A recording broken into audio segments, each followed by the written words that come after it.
All right, so we're going to go over some basic information today in order to get us into the mentality of what the body is used for.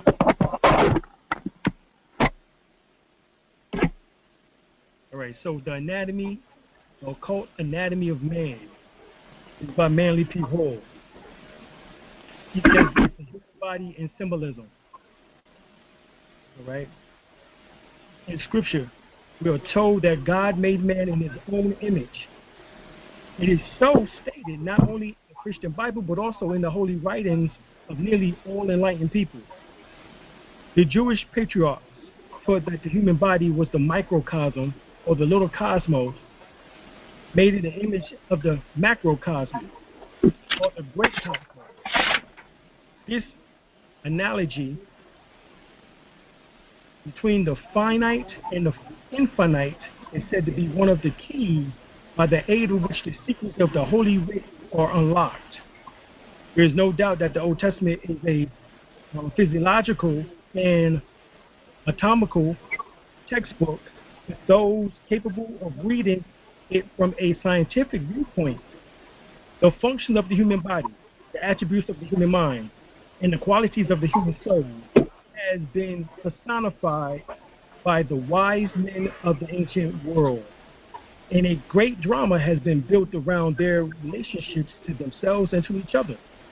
To the great Egyptian demigod, Hanan, the human race owes its concept of the laws of analogy, or analogy, and the great Hermetic axiom was that which is above is like unto that which is below, and that which is below is like unto that which is above. Or as we would say, as above, so below, as within, so without. Right? Yes. So keep in mind that supreme axiom, as above, so below, as within, so without.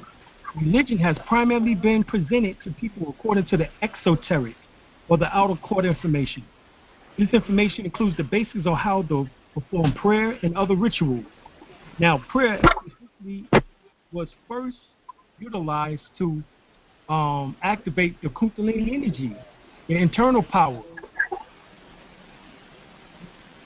the internal ritual, basic tenets, and emotional latent stories, myths, which convey moral principles. Thank you. In the outer court, people were encouraged to listen to sermons about God and his prophets, and to talk about the love of God and the love of his prophets. You, however, are encouraged to experience God, or to actually function accordingly to the methodology employed by the various prophets. Such work is the business of the esoteric, or the inner court. The Quran states that they know the outer meaning of the life of the lower world, but of the hereafter, they are heedless. They have no clue. They have no understanding, overstanding, or understanding of the hereafter. So therefore, they suffer on earth. They don't even believe what Bob Marley stated, that, look for your heaven here on earth. They don't even believe that. Because they're waiting on a picture of a European in which that they have perceived in their minds to come back in order to help them from out of this condition that they're in. This is the vast majority of people who come up under the Christian belief system, especially the Protestant belief system, which is nearly 800 million. Gosh, that's too many. It's far too many. Yeah. 800 million. 800 million. Ooh. Yep. Even though there's only 7.7 billion people on the planet, 800 million of them believe in the Protestant movement and the belief system. And then within the Protestant movement, we're talking about different denominations, cults and schisms and isms. 7 days and all the rest of it, all the different, and they're all against each other's, the border games against the, it's really crazy. I'm very grateful that I wasn't really brought up into the kind of the Christian mindset. My parents were Rasta growing up, but not too heavily, you know. I'm very, very grateful for that. I have a wider perspective, and I don't mind if, you know, if someone's a Muslim or Christian. I'm not like, oh, you're doing the wrong. Everything is everything, you know. Everything is the same. So I'm appreciative. I'm grateful. And everything that you've been saying over the years is just perfect, because it's the truth, you know. So I'm very, very grateful. Thank you so much for having this lesson with me, teaching me. Thank you. Oh, you're welcome, Gladys. I appreciate you coming. So while in the outer court, people argue over such absurdities as my religion is better than yours. Well, my God is the true God and yours isn't. While the inner court promotes unity, because those who reach the inner court witness the unity and realize that God has always conveyed one primary message, a message that appears to be different because it came to man and women in different geographical locations and who were of different backgrounds, beliefs, culture, and language. However, people who reach the inner court realize that the principles are the same across time and geography. Even through those principles may be contained in different bottles, bearing different labels, but the essence of the content is the same. People who reach the deep religious wisdom of the inner court or mystic traditions are called yogis in the East, Sufis in Arabia or Africa, shamans in the so-called nature-based religion of the indigenous cultures around the world, or Essenes in the Judaic traditions, or who is also known as the Gnostics, as well as the Kabbalistics and many other titles within the Hebrew or Judaic tradition. Failure of moderate efforts to read the deep message of the Bible is due to the fact that modern scholars stupidly and stubbornly refuse to see that the ancient scriptural writings were esoteric or hidden as to its meaning, and allegorical and symbolical as to its method, by a combination of symbols, nature signs, and allegories, often woven into a background of the real history. They sought to portray the deepest type of spiritual experience and an intellectual grasp grip on reality. So let's look at it. Dr. Albert Churchward, in his work, The Origin and Evolution of Religion, he held that the ancient Pygmies and the Nubians, those are the Ethiopians and Cushites, were the real originators of religion.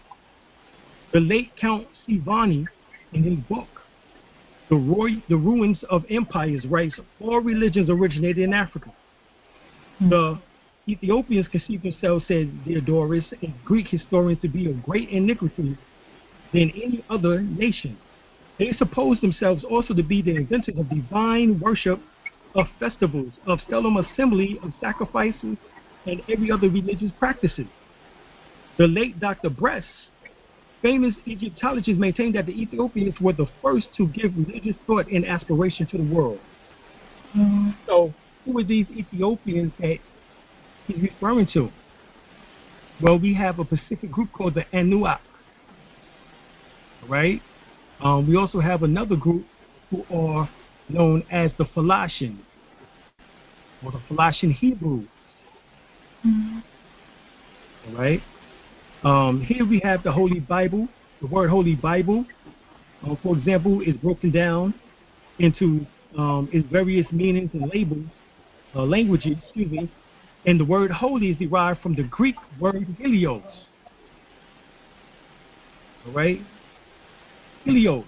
And you have Hieros, Heru, and Hero. Yeah, right? Hero. Wow. Now, so the word holy means Heru or hero, which is Latin.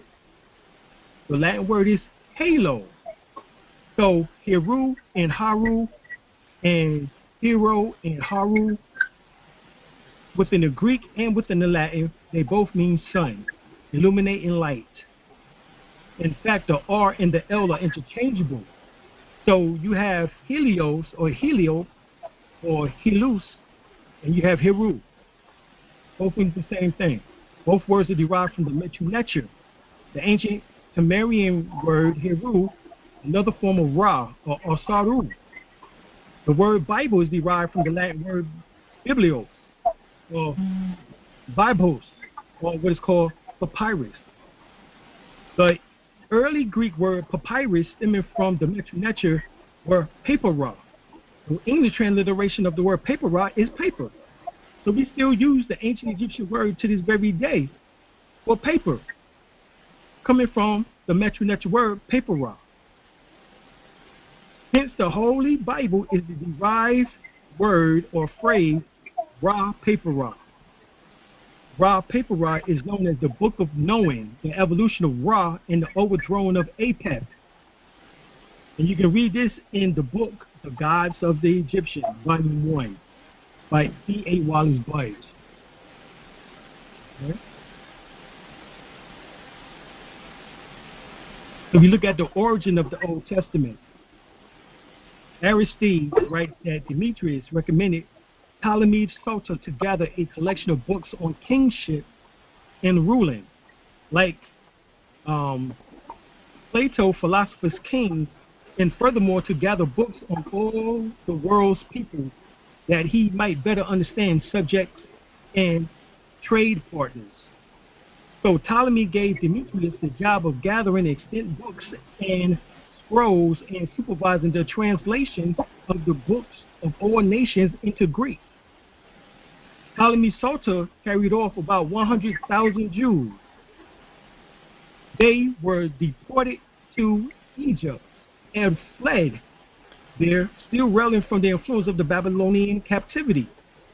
Jews came to be a large minority of the population of Alexandria, living beside the Egyptian Greeks in their own quarters. At Demetrius' suggestion, Ptolemy hired and housed 72 rabbis for the project. And you can read this according to an article of the Library of Alexandria. Mm-hmm.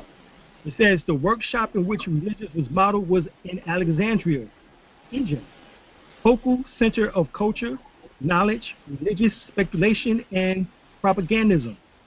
It became the emporium for religious dogma throughout the East and a place of resort for the disciples of nearly every system of religious belief then existing. Wow. So you take all of the world beliefs. So you get India's belief, China's belief, all right. Even as far as Japan's belief, you have Mesopotamian belief, which is now Iraq and Iran, as well as Kuwait. You got their belief. You got Jordan, Assyria, and they all converge on Egypt as the center for this religious speculation and propagandism of culture and knowledge. And they're all there, all right? So think about all that information. And what happens is that you get the summary of those cultures and their belief systems, into what now becomes our Bible, in particular the Old Testament. Right? It says the Jews have always copied features they like from the religions of their neighbors or conquerors and drafted their doctrine into Judaism, as Old Testament history shows. Ptolemy Philadelphus had set up the museum library, and later the Serapeum had followed and was open to the public. The city offered a perfect opportunity to religious thinkers to learn the ideas of the sage of the ancient religions and adopt them.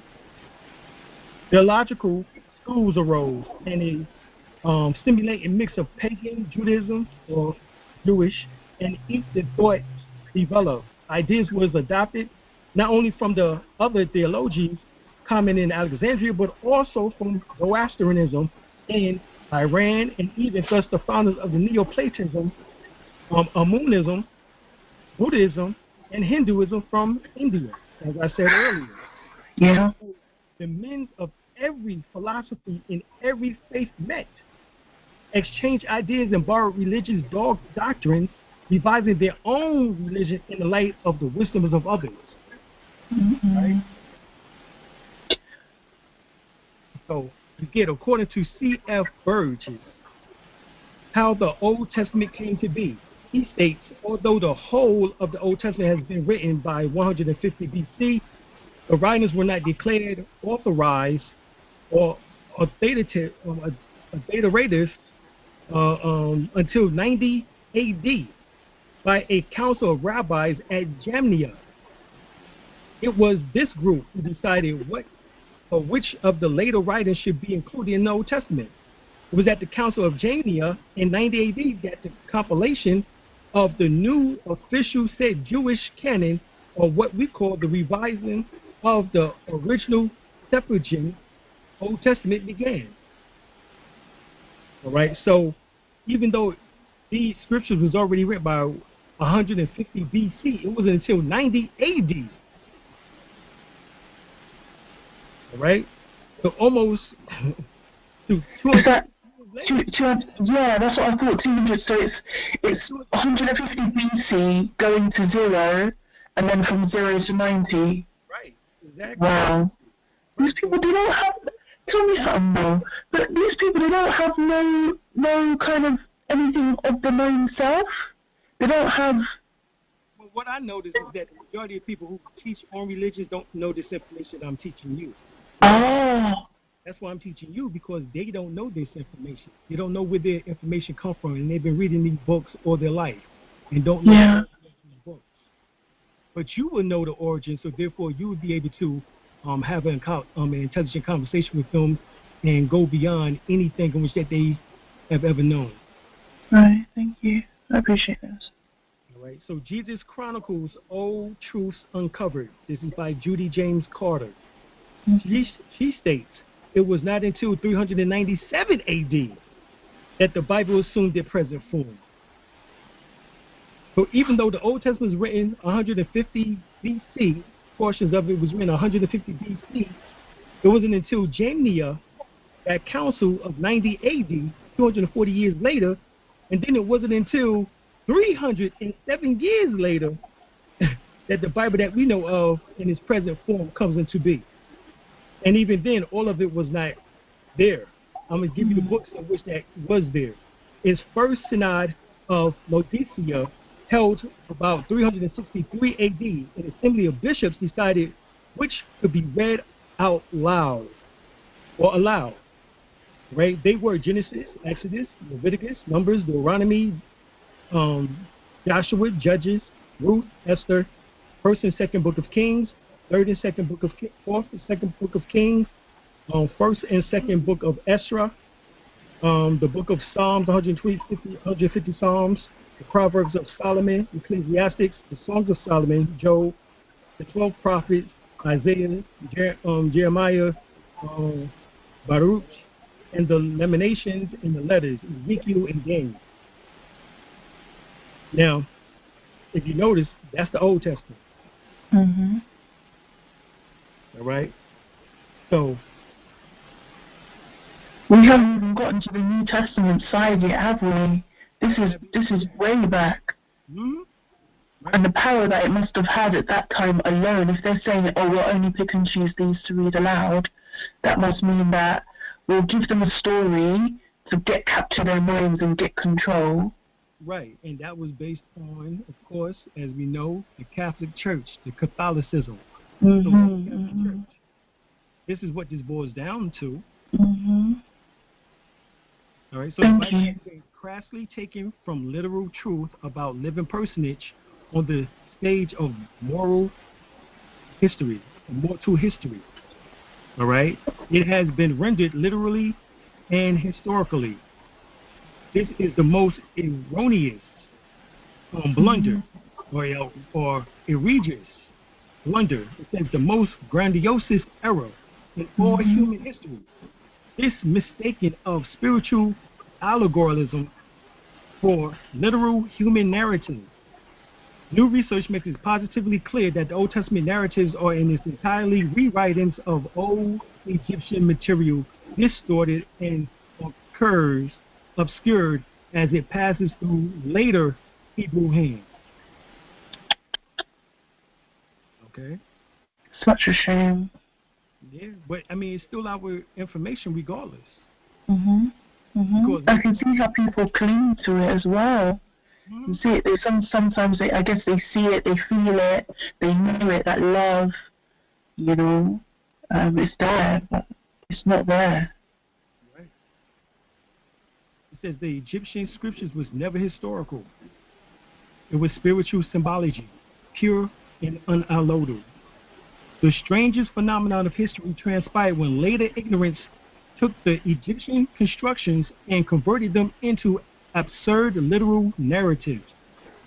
This conversion of spiritual into biographical history had made Christianity the instrument of the grossest degradation of sublime ancient truths to which it has ever been subject. Wow.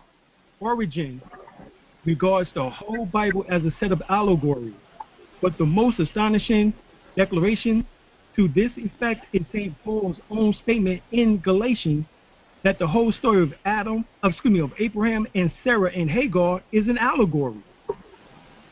Myths is not to be understood as something that was once believed by a population to be true that has now been proven false.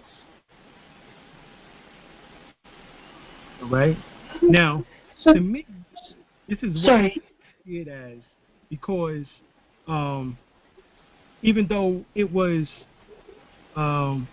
allegorical, there are passages in which that was based on living personages.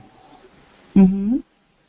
All right, there was passages in the Bible historically that we can actually connect to living personages, and they are ancient Egyptian in its origin, just like it says. Mm-hmm. Okay, but you had a question? No, it's fine, sorry, Saint Paul. Is that a book in the Bible? Yeah, there's 14 books attributed to Paul. Saint Paul. Saint Paul actually said in his books, he said that it's an allegory. Yes, in the book of Galatians. If you go to Galatians, yeah, Galatians, the 3rd chapter, the 21st through the 24th verse, it says it's right there. And I'm going to read it to you in a minute. So really, they can't lie. When they're lying, they can't lie. They have to tell the truth within the lie to make sure that their karma is kind of gone, right? Mm-hmm. Oh my God. Sorry if I'm cutting you off. Let me let you do what you're doing. So here it says, literary form of myth is the telling of an imaginative story using symbols to explain things beyond our human understanding and comprehension. While a myth may be imaginative, it speaks and reveals the truth of the thing it is explaining. Of course, all ancient peoples understand that these were myths. It only relatively recently that we have grown in ignorance and started to believe that they were not claimed to be disproven. No ancient people ever believed that myths were real or true. It's obvious. When you know the truth about something, obviously you do not set it out so people can understand it. You make perfect sense to hide the truth in a story that can be misinterpreted by even your own followers. This is by Bill Donahue.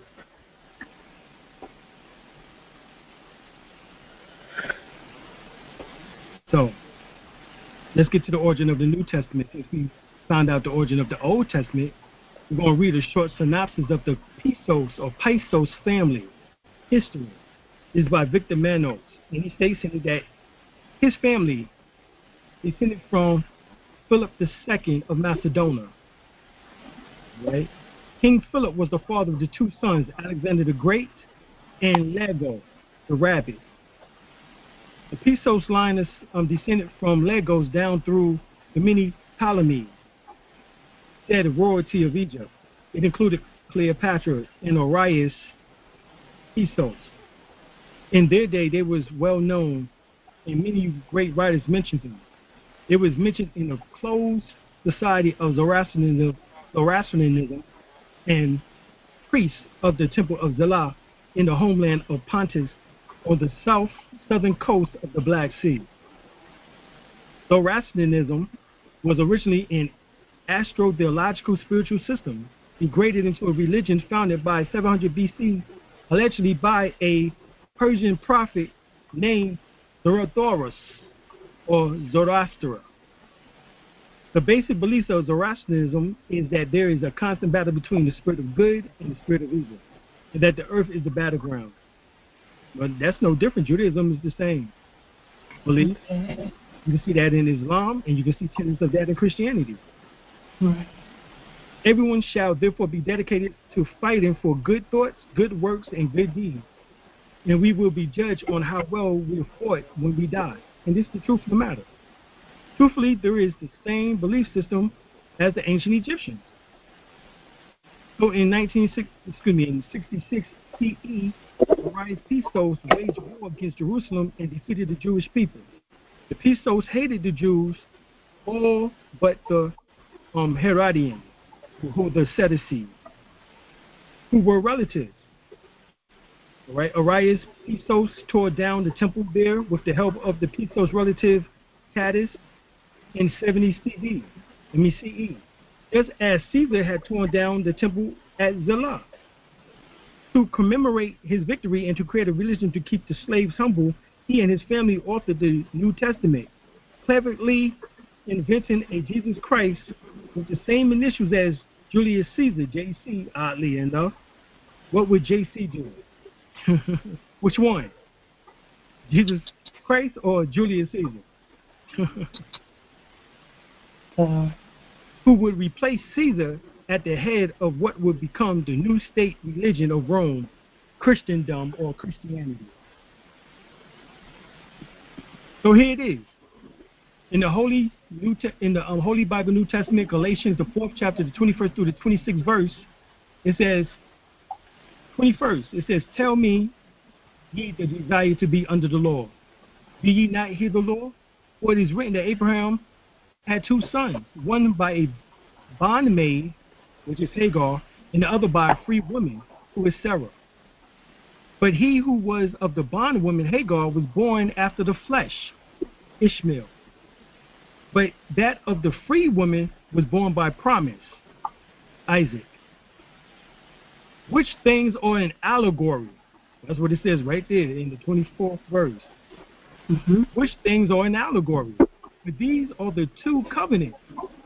The one from the Mount Sinai, which was gendered to bondage, which is Hagar.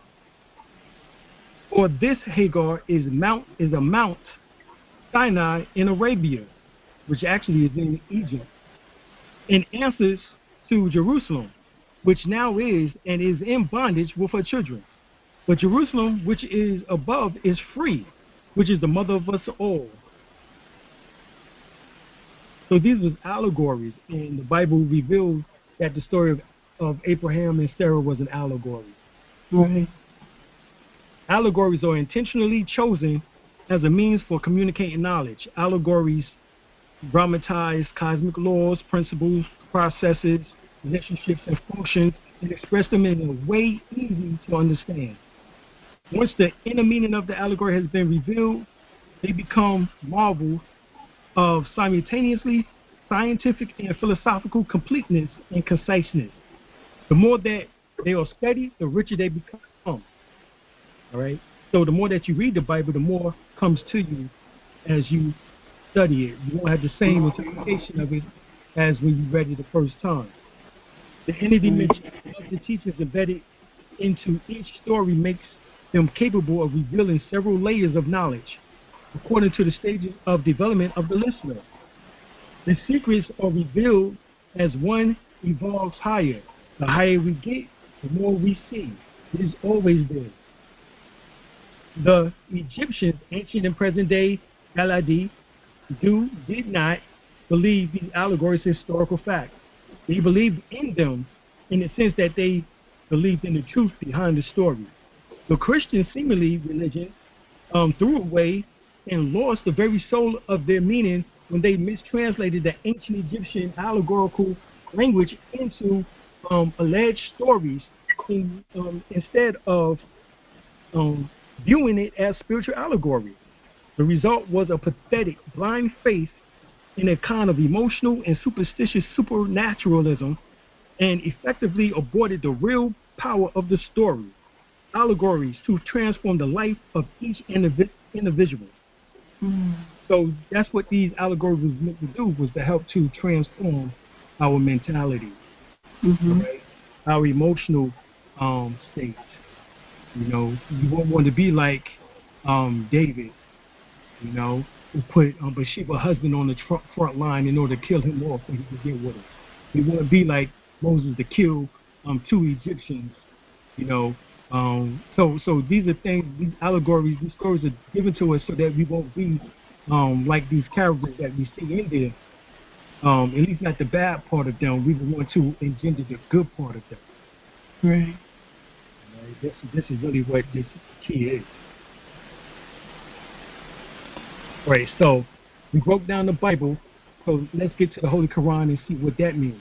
As we said, the word holy means sun, derived from the Greek word helios, meaning sun, or Latin halo, and in the ancient Egyptian, Kemetic, Sumerian, meaning sun, light, day, or time. Quran is Arabic meaning to recite, or recycle, or cycle. Thus, Holy Quran means sun cycle. Therefore, Heru was also known as Ku, and Ku is the ancient Sumerian metronetra word for illumination, intelligence, wisdom, and the intelligent aspect of the spirit. The ancestral spirits are thus called Akua, right? So, or the intelligence, or the shining illuminating ones. The bird that represents divine wisdom, which is Tahuti or Jehuti, is a determinative for Ku, which is called Aku, right? Or Ku-Ra, right? This is the bird connected with the god of wisdom, Tahuti. Ku-Ra. It is thus the wisdom of Ra. Ku-Ra means the wisdom of Ra. So Tahuti symbolizes the wisdom of Ra. This is the reason Muslims refer to the Quran as Qur'an, as the book of wisdom. Because Tahuti is the record keeper, hence the father of time. And he becomes the later Roman deity as Chronos, meaning timekeeper, right? Or as we say, father time. The Vatican wants to make a new religion that would take over Jerusalem and challenge the so-called Jewish faction, and thus the Roman deity. The name of the holy book, the Holy Quran, or the sun chronology, chronos. You see, the sun chronology or chronology. In other words, the sun book of Chronos. That's what the Holy Quran means. And originally, it's mentioned above, is called Qur'an. The wisdom of Ra, a collection of the Ra, paper Ra, or the book of knowing the evolution of Ra and the overthrow of Apep. So it has the same name, right? The wisdom of Ra is a collection of the Ra, paper Ra, which we said is nothing more than the Holy Bible. But we find out that the Quran has 73% of the same exact information in it as the Bible. Sorry. All right? That's a known fact. 73% of the Holy Quran is derived from the Bible, Old Testament and New Testament. The other 27% is derived from the Zoroastrian text called the Zed Aveda, Avesta, the Lost Books of the Bible and the Forgotten Books of Eden, as well as also the Apocrypha, which is a collection of the 17th century and 18th century English translation of some Old Testament pseudo-grapha. Right. The New Testament Apocrypha, which was assembled in 1820s, and then republished with the current title in 1926. So recent. Mm-hmm. So this is where a portion of the Quran comes from. The other 27%, but 73% of the Quran is straight from the Bible. So all of this divide is for nothing. Really, it's divide and conquer, really.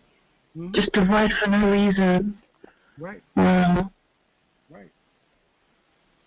Right. And each one thinking that they got something special. And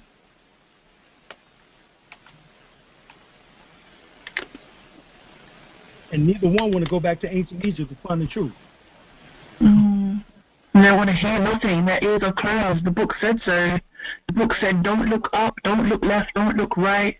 Don't believe no one else apart from what this one is saying. And Right. oh gosh. Right. That's what Jesus told his disciples. Look here nor there, for behold, the kingdom of God is within you. And people don't even look within though. That's the thing. Right. Wow. Mm-hmm. So even though he said it, they still don't believe it. Mm. Yep. Well, it's that whole essence of how unworthy we feel that we are. You know, we don't feel like we're worth anything. We've got this ingrained into our DNA. We're not worth anything. So how dare we even utter? You know, how dare we? You know, yeah. So I on one part I understand it, and then on the other side it's just like, but we've been it's like it's all been brainwashed into us in the first place. We're supposed to have confidence. We are. Right. We're here. We won. Right. We're the sperm and the egg. We won already. We won the race, and we're acting like we're not even here. Yeah. Well, yeah. Thank you. And so these two books I recommend you getting: the Metaphysical Bible Dictionary by Charles Fillmore, and the Esoteric Christianity, or the Lesser Mysteries by Annie Besant. Who's that? Jerry? And you can probably get these from offline in PDF form if you need to, free of charge, or either if you go to Scribe, you can get both of these, and that's $8 a month to Scribe. Okay, Scribe. Mm-hmm. Yeah. Thanks.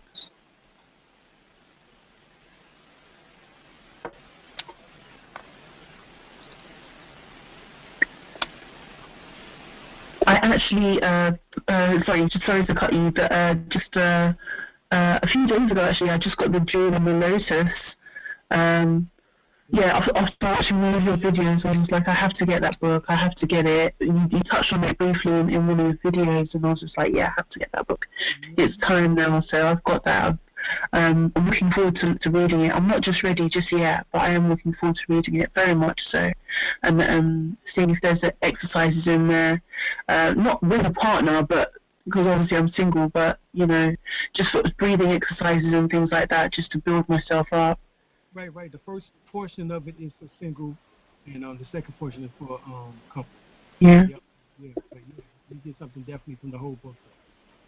Fantastic. Thank you. Yeah.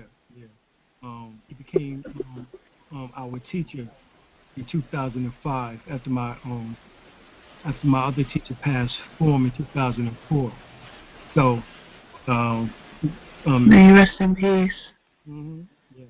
I saw the page on your website. It's an amazing page. That page actually needs to go onto Patreon. Just post the whole page and say, guys, read this. It's an amazing page, and the video, his interview was lovely. He seemed like an amazing man, very, very humble. And wow, what an honor it is to at least be learning from one of his students as well. That's amazing. May he rest in peace and in light, and thank you. I'm not going to stop saying thank you. I'm sorry. I think I'm starstruck, to be honest. I'm amazed because each teacher I always have for 9 years. Say that again, sorry.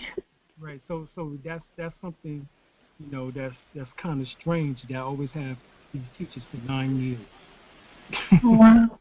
Like with Crown Prince Ramesses El-Bey, who is known as Proud Melchizedek Flash. Mm-hmm.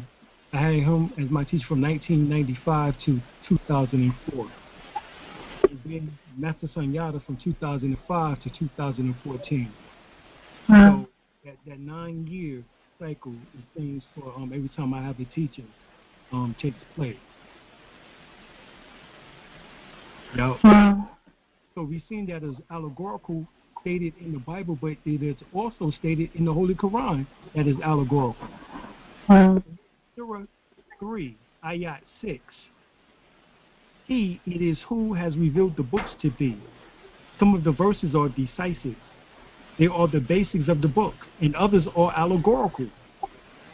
those in whose hearts is basically perversion, perversity, follows the part of it which is allegorical, seeking to mislead and seeking to give it their own interpretation. And none knows the interpretation except Allah and those firmly rooted in knowledge.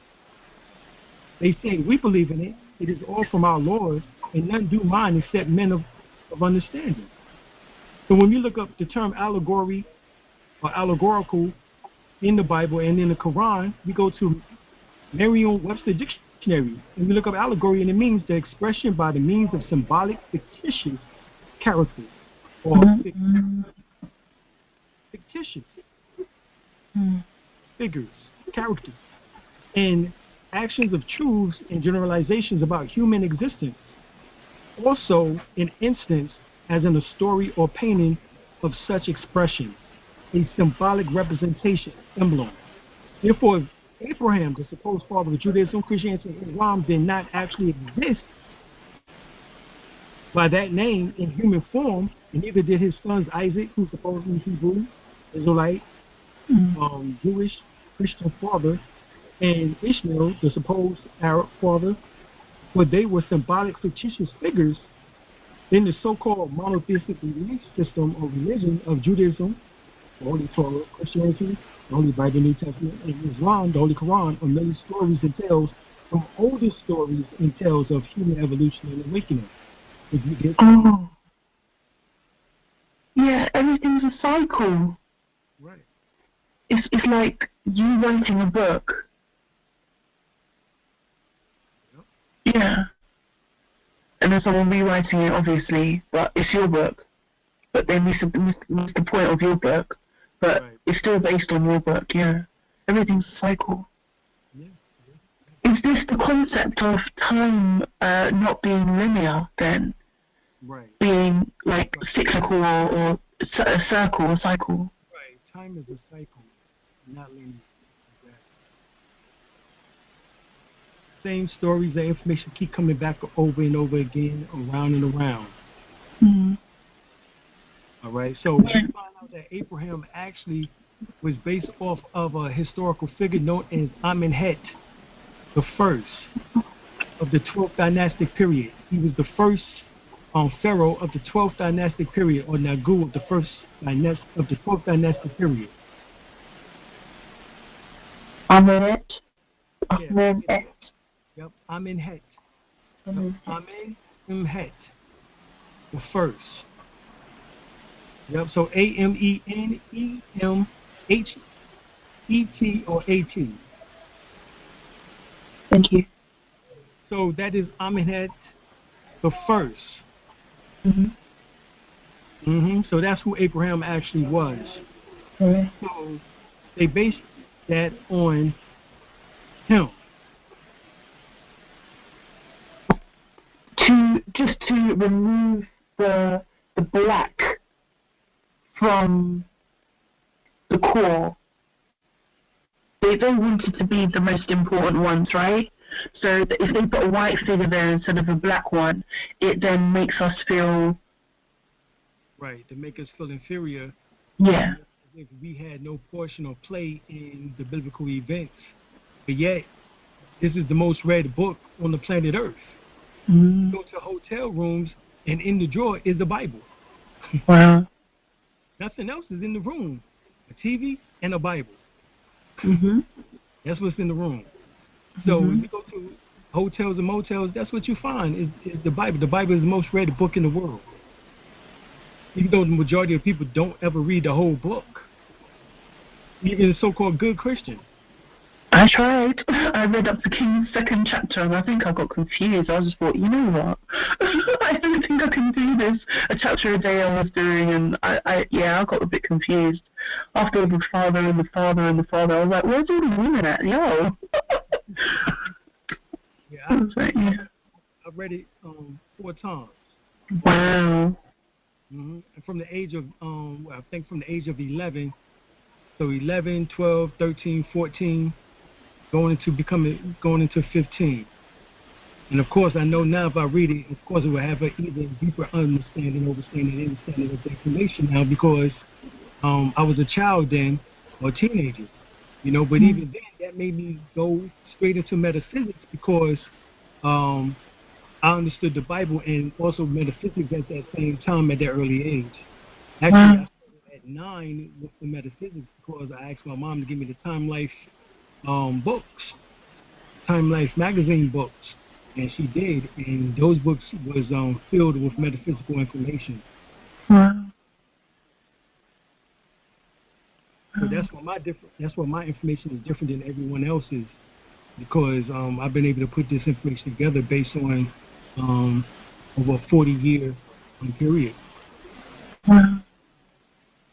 Right on path, right on path. It's beautiful to see, actually. I have to say, you know, you do your thing, and you know your wife is there by your side as well. It's really quite amazing to see someone on path doing, you know, what they do, what they love. There's something there's an energy about it, you know. So yeah, I appreciate you for doing what you're doing, sharing it in the way that you are. I do wish that people were would appreciate you more in the community. You know, I do wish that. Yeah, anyway. Well, you've been helping, you know. Shoot, I'm taking those videos, putting them on private, or you know, and bring them over to Patreon. So, yeah. Right. If you want me to continue, just let me know. I'll go through some more and.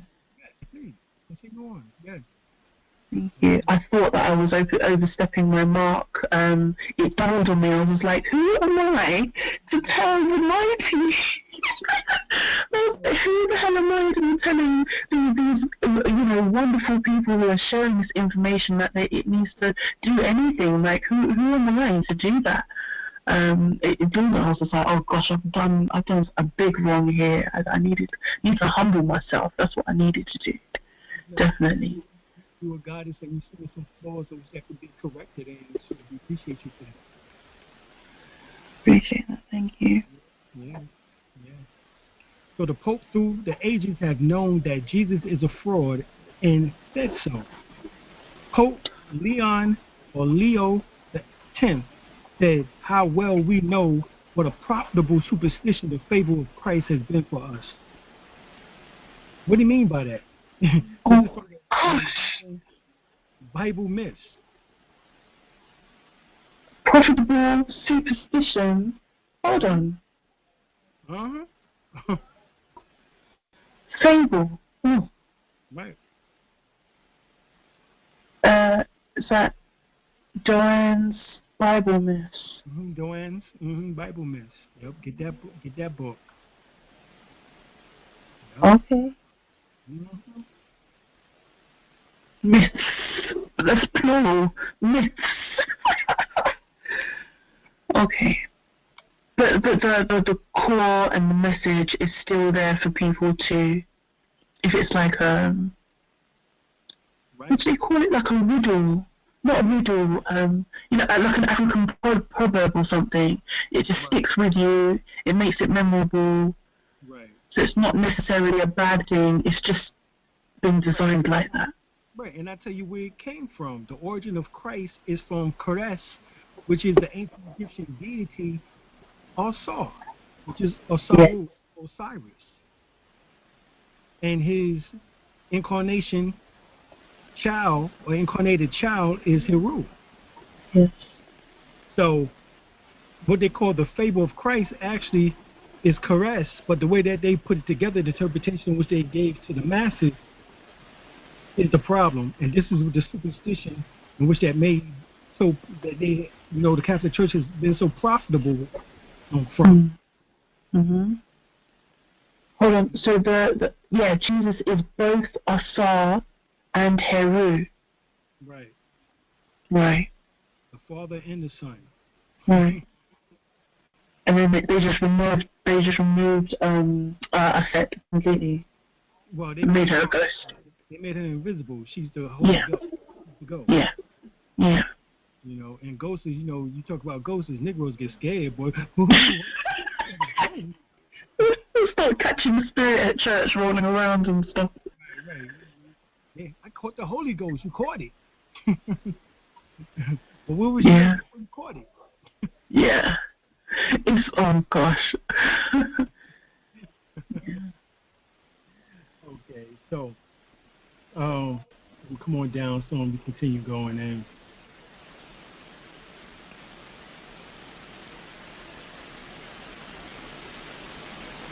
I'm gonna go back to some of this. All right. In the beginning was Ein, the nothingness. Then came the Ein Sof, infinite space, without limit. And finally the Ein Sof the infinite light, which first filled the Ein Sof, and contracted, bringing forth life. All right. That very essence of light, Kether. Thus Kether was born in nothingness, but Kether carried within itself, by himself, the two infinites, the infinitely small of Ein, which she tended to obtain by contracting her heart, and the infinitely great of Ein Sof which is her aspired to fill the space without limit of the Ein Sof. If Kether's heart could contract, his unity forbade him, all right, to spread too much, for Kether is above all a point, the center where Ein Sof has regrouped. Now, what is all of this is talking about is merely this right here. Okay. Ein Sof, and Kether. This is your crown chakra, is Kether, is your crown. Above your crown is Ein Sof, Ein Sof, and Ein. Now, what does all of that mean? Well, Ein means nothingness, Ein Sof, limited nothingness, Ein Sof, limitless light. Now, what is this all talking about? Well, we're looking at right here what would be called the hidden Sephirah and concentrating in Kether, the first Sephirah. Right? And all of that is nothing more than Allah itself created from a state of nothingness, or a omnipresent potentiality, a womb of triple darkness. So Ein Sofi is the womb of triple darkness. It is nothing more than triple darkness. And the Quran speaks about triple darkness. Right? Carbon. Huh? Carbon? Right. Everything. Nothing. Carbon. Right. And I give you an example. You have carbon, right? And from that, you have what is called dark matter, black energy, and melanin. Those three are triple darkness. Okay? So I'm going to say that again. You have dark matter, black energy, and melanin. All carbon. All right? All from the womb. So this dark matter, state of nothingness, no particular thing, aim, or purpose, was all things simultaneously. Zero equals cipher. So Allah, the universal mind, intangible intellect, or intelligence, was, is absolute all things. This absolute state is fundamentally composed of dark matter, the precursor to matter, which is the undifferentiated substance of reality. This state of nothingness caused Allah self to realize self, and therefore nothing inactively or in activity created Allah, me. I, Allah, always was and always will be, and no birth record can be ascribed to me, for Allah is the universal mind. This spark or electrical impulsion became self-realization, the origin of the universal mind's first thought as a tangible, intangible transmitter of the mind combined with matter became an intergalactical vessel. Right? So we're talking once again of black matter, dark matter, black energy, and melanin. That's triple stage darkness. And the woman, 3 trimester periods. The first trimester, second trimester, and the third trimester. The first 3 months, the second 3 months, and the third 3 months. When the child is in the womb and the child is in darkness, that carbon forms the body into existence. 666. Okay? Forms the physical body into existence. And from that carbon, is formed in that dark matter, that black energy, and that melanin.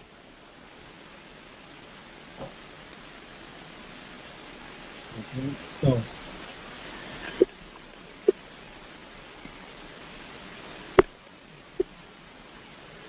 all right, so we want to go over the 7 worlds, because the 7 worlds symbolizes the 7 regions or atmospheres on planet Earth. Okay, you have the biosphere, which is right above us. You have the stratosphere, the mesosphere. You have the magnetosphere, the ionosphere. Then you have the Van Allen belt. So these are the 7 levels, or 7 worlds, or 7 atmospheres. Right. So you have the biosphere, which symbolizes that physical world, that etheric region, that chemical region. And the only thing we taught in school is that chemical region. We taught,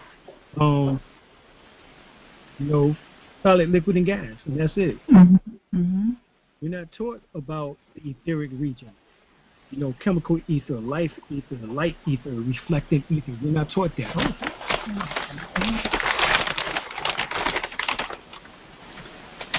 Okay, so we're not taught that higher aspect.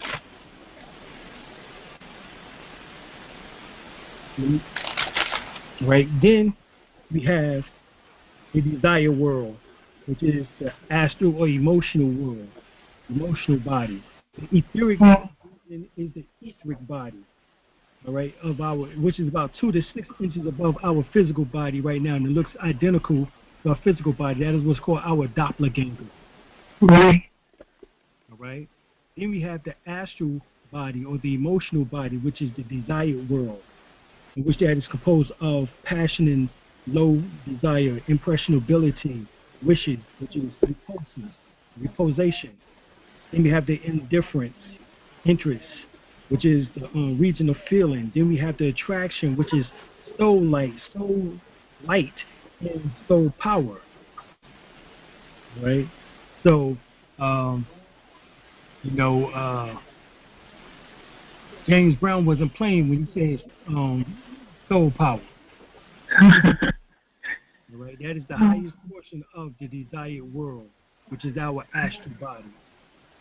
Right? Then, even more, we have going into the world of thought. We have the region of concrete thought, which is based on the power of the mind, which is archetypes of form, archetypes of universal vitality, archetypes of desire and emotions, archetypes of forces in human mind.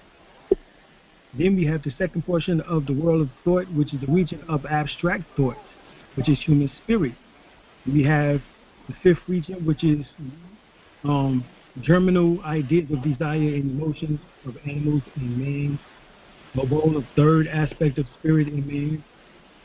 The 6th, which is the region containing germinal idea, life in plant, animal, and man.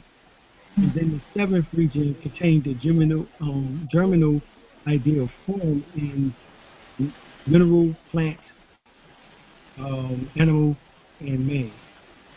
Then we have the world of life spirit, which is life spirit consisting of 7 regions and is the abode of the 2nd aspect of the threefold spirit of man.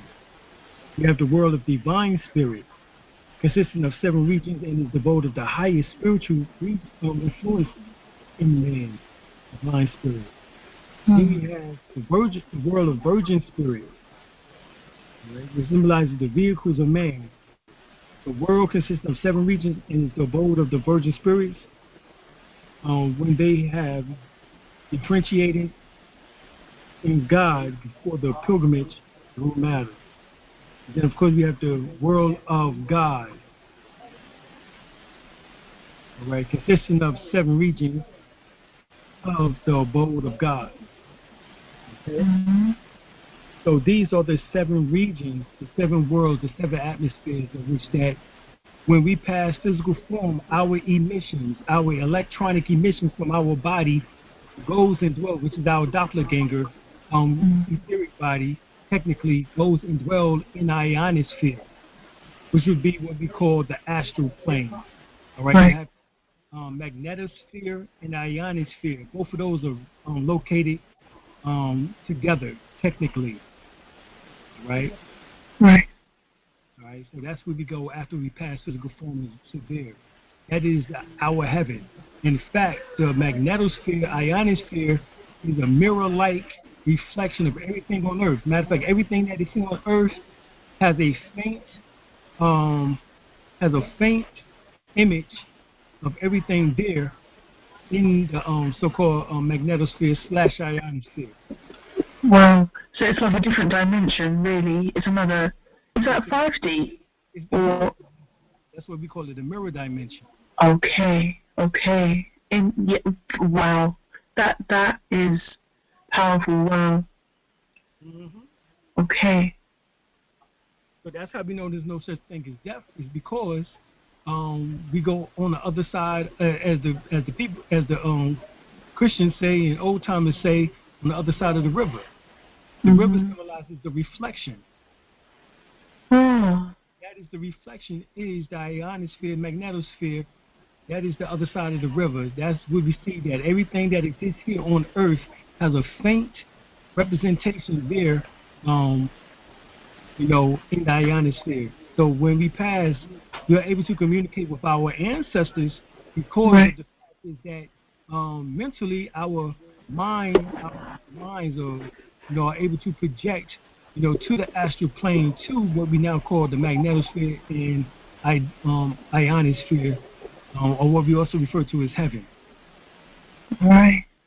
I need to set on my altar. That's what I need to do. Altar. Mm-hmm. Altar for the ancestors. So here we have 73% is dark energy. You have 23% is dark matter. And then you have the intergalactic gas, stars, etc. That would be melanin. So this is darkness of melanin.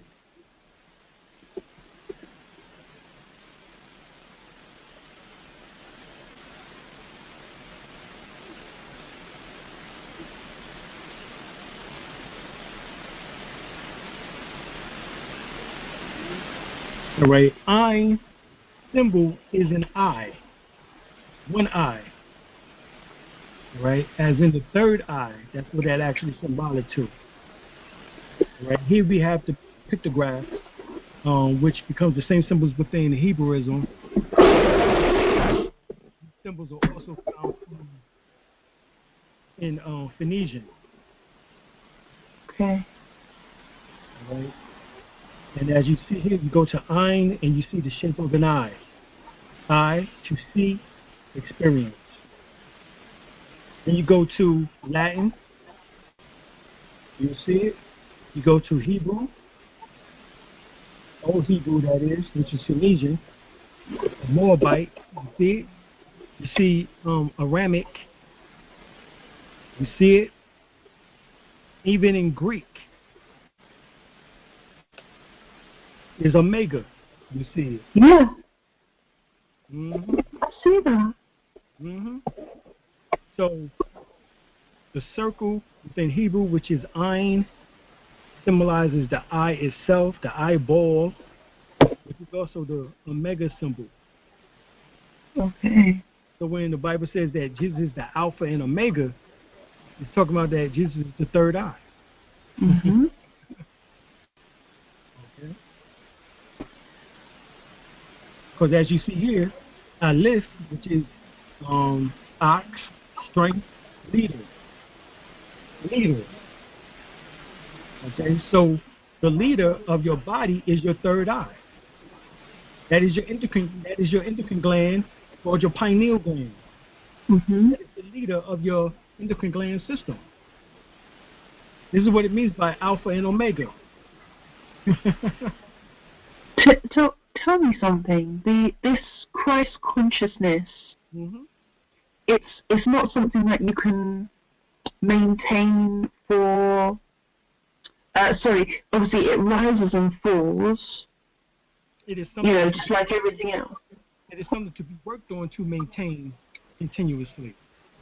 but no, you get glimpses of it here and there based on your spiritual enlightenment, Mhm. on your experiences in life. Is it natural to have this high and low effect, to forget and then remember and then reach that Christ and then forget? You fall, you might have a bit of chicken and you forget all about it for a little while and then you go back to it and reach that place again. Is that quite normal? Yes, that's normal. Okay. And it's nothing to like kind of kick yourself about, really. No. It's just a part of life, right? As the saying goes, when you fall off your horse, get back on. And enjoy the ride, right? Enjoy the ride. Enjoy the journey. Exactly. Okay. That's great, thanks.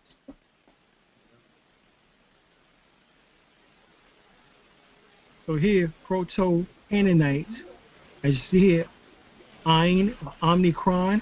What is it? Ein, or I, or Ainu. So when they talk about Ainu within the Sumerian text, and they say that he's a deity, this is talking about the deity that's in your head. The eye. The third eye. Mm-hmm. Ainu. That is Ainu, as you see here, which is the Proto-Canaanite phonetic letter assignment. Right. So who is Anu? You see that Anu are the Ethiopians.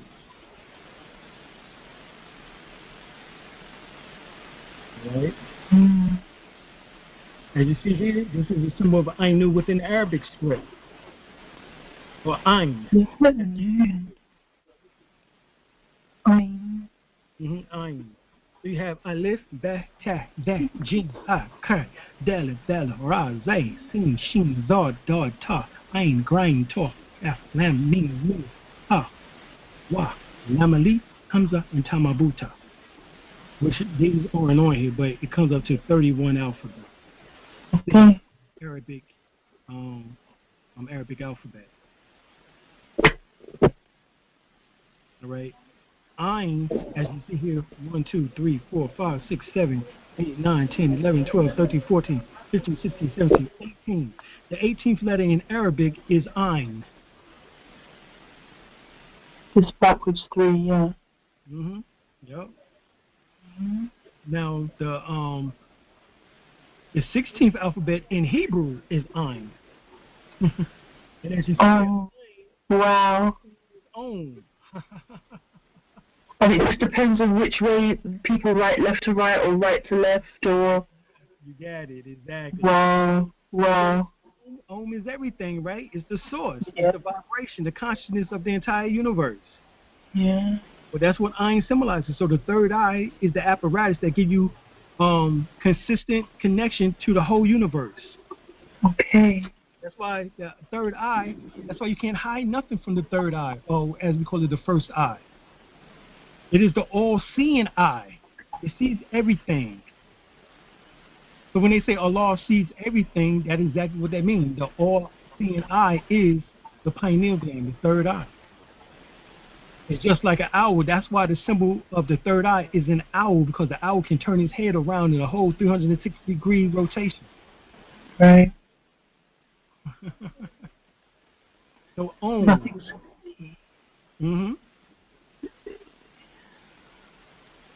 This is amazing. Oh, yeah. Thank you. Well, you're welcome. So these are the connection pieces. Oh, here it is. Mirror reflection and converted to the 786, which is, as you see here, the name of Allah, written in Arabic. You turn it sideways, you have this basically the same symbols as that you have of Om. You see it? A big 3, yeah. Yeah. So this is Arabic. This is Hebrew. This is Canaanite teachings. Phoenician. As well as also Hebrew. So we're seeing all of these connections. And the last term in which that should be used for ayin is actually when you read Al-Fatiha, which is the first surah in the Holy Quran, Circle 7. I mean, the Holy Quran. Bismillahirrahmanirrahim. Alhamdulillah Rabbil Alamin. Ar-Rahmanirrahim. Malik Yawmiddin. Iyyaka na'budu wa iyyaka nasta'in. Ihdina as-siratal mustaqim.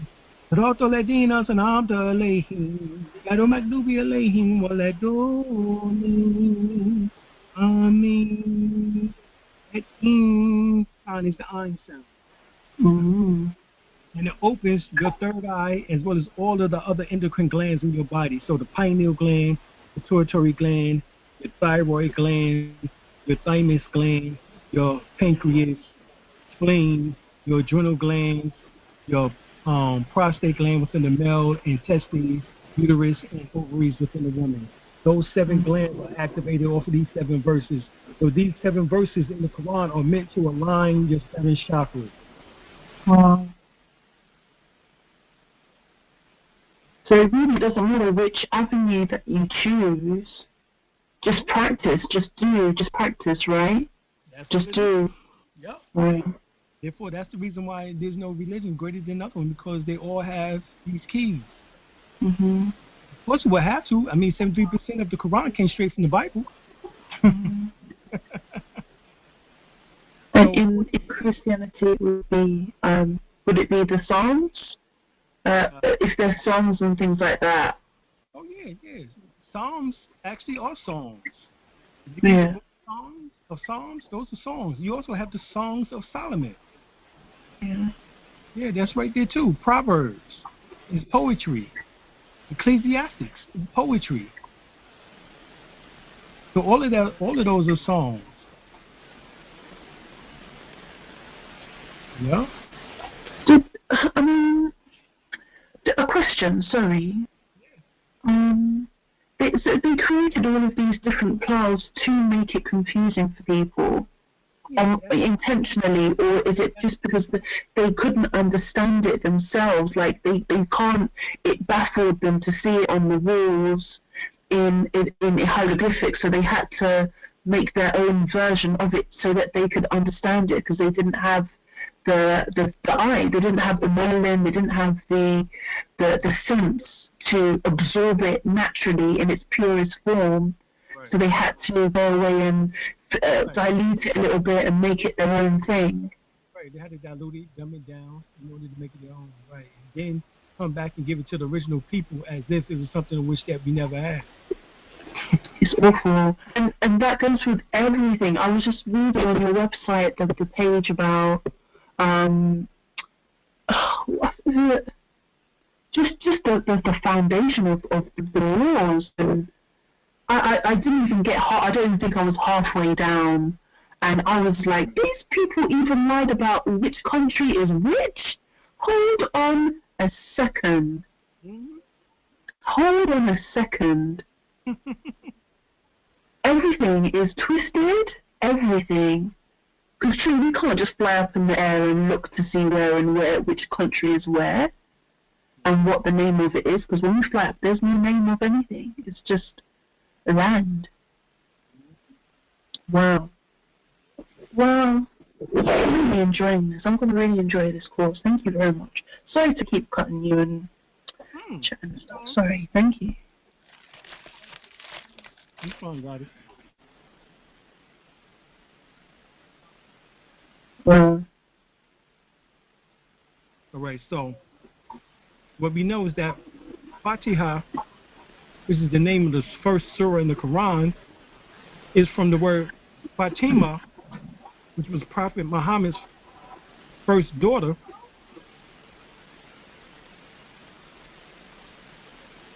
Both words are stemmed from the root word Ptah.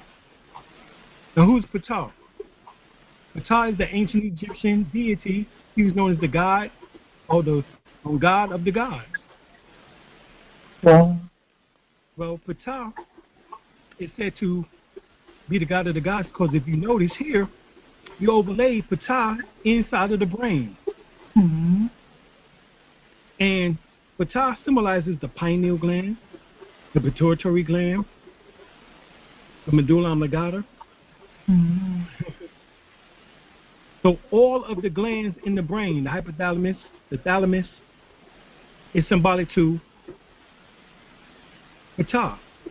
He's even got a halo in there. Mm-hmm. Oh, that's amazing. And it looks like when he speaks, that is what comes out of the eye, or his eye is our eye, or... Right, the choroid plexus, Wow. which is symbolic to, as you said, the halo over top of the head. Mm. Mm-hmm. So this is why. So yes, Ptah is symbolic, but it's symbolic to what? Most people don't know, but it's symbolic to the areas in the brain. All of the areas in the brain, the thalamus, the hypothalamus, the pituitary gland, the pineal gland, the medulla oblongata, all of that is Ptah. Okay?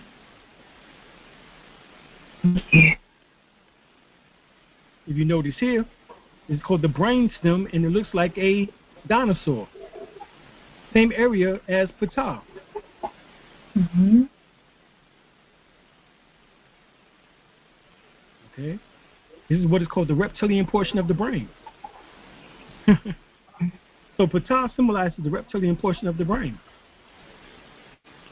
Oh, hence he's green as well. Goodness. Ah, there you go. He's green. Just like a reptile. Mm-hmm.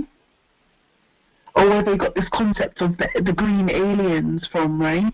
Right. Just to get the concept from, because Ptah, Imhotep of the third dynastic period in Egypt, Kemet Tamaray, he symbolized Ptah in human form. Okay. And Imhotep was known to be the Renaissance, the Egyptian Renaissance man during that time. He was a politician, political figure. He sat in the seat as the Pope would today, right under the Pharaoh. Right. He would be our So biblical story. Imhotep.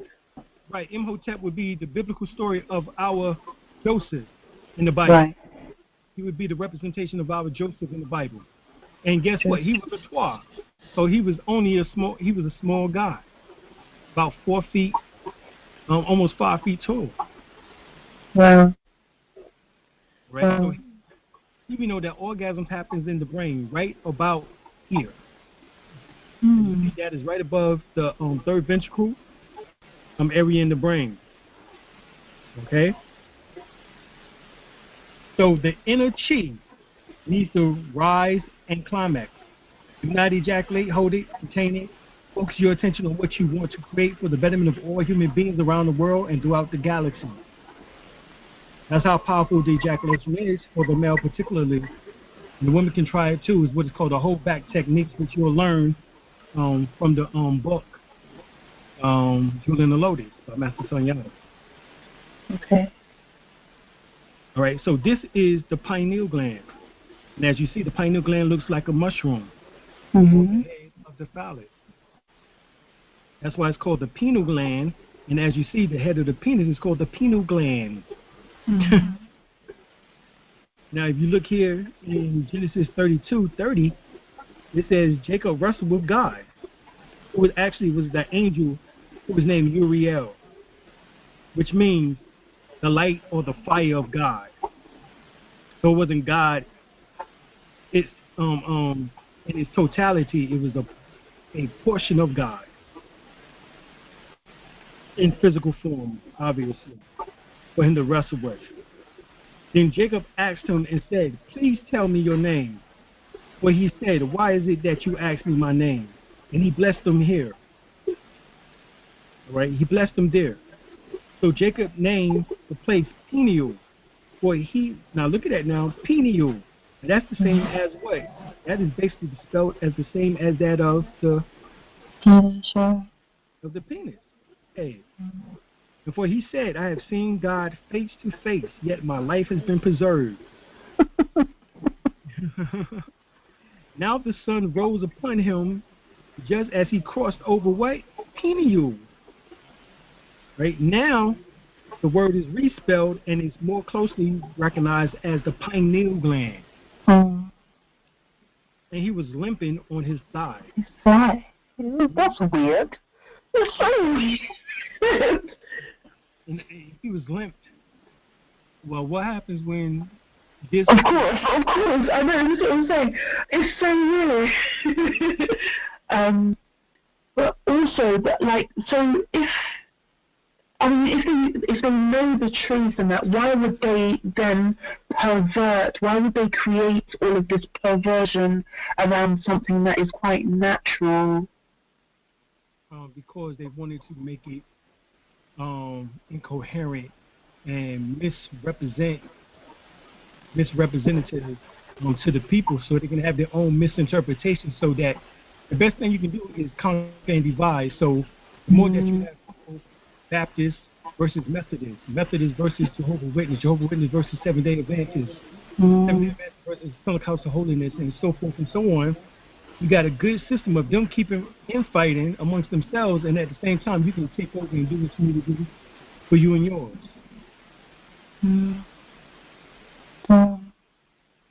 Take the children, yeah, basically, yeah. So is it coincidence that the correctional system is also called what? The penal system. Yeah.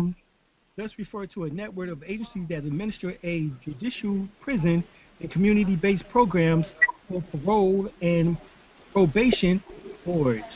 This system is part of the larger criminal justice system, which additionally includes police, prosecution, and courts. The United States now accounts for less than 5% of the world's inhabitants and about 25% of its incarcerated inhabitants. More than 60% of the people in prison are people of color. This is in the book, The New Jim Crow, Mass Incarceration in the Age of Color Blindness, Michelle Alexander. So penal system, as the penal gland and as the pineal gland, remember the pineal gland can get calcified. And the penal gland can get limp. So here it is, you're limp in prison behind incarceration or incarnation, because you are so incarnated or incarcerated behind the prison walls, these walls of whiteness, this white prison wall, look like calcification. This is what this really is. Not able to reproduce either while they're in there. Right. So, African Origin of Biological Psychiatry by Dr. Richard King, M.D.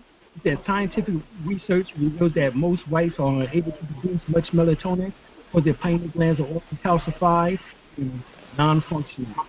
So now we know, here it is, check this out. The pineal calcification with Africans is 5 to 15%, Asians 15 to 25%, and Europeans 60 to 80%.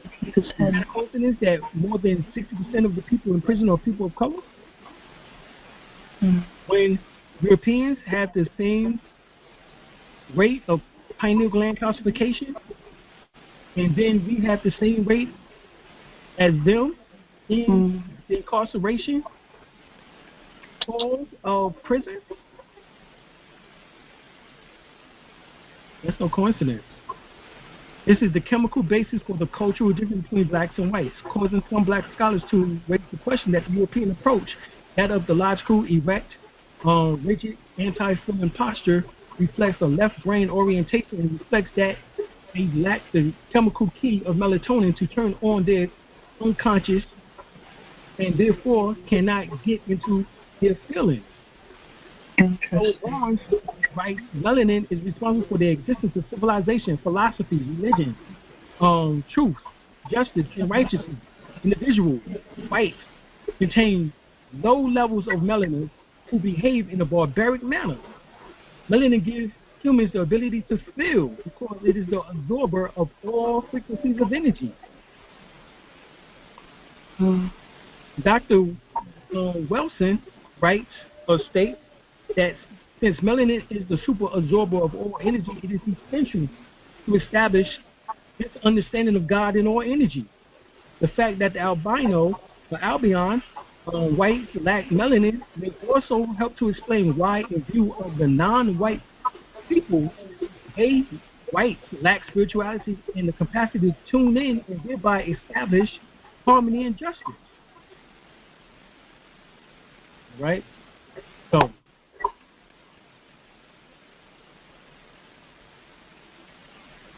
right, so here it is, the hypothetical correspondence between ancient Egypt cosmology and the cranial vault.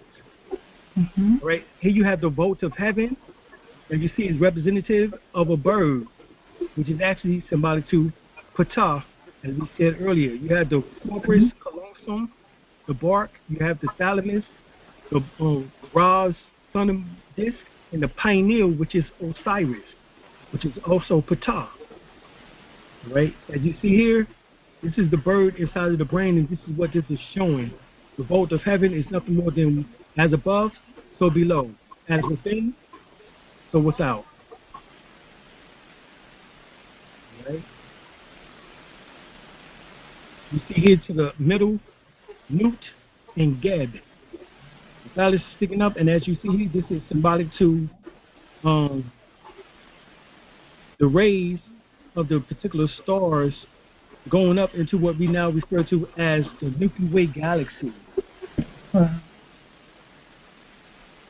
I see that one. I've got this app on my phone called Stellarium, and you can actually see it on Stellarium. It's quite amazing, actually. I didn't know that's what it was. Oh, that's really interesting. Yep, that's what it's symbolic to. Wow, that's amazing.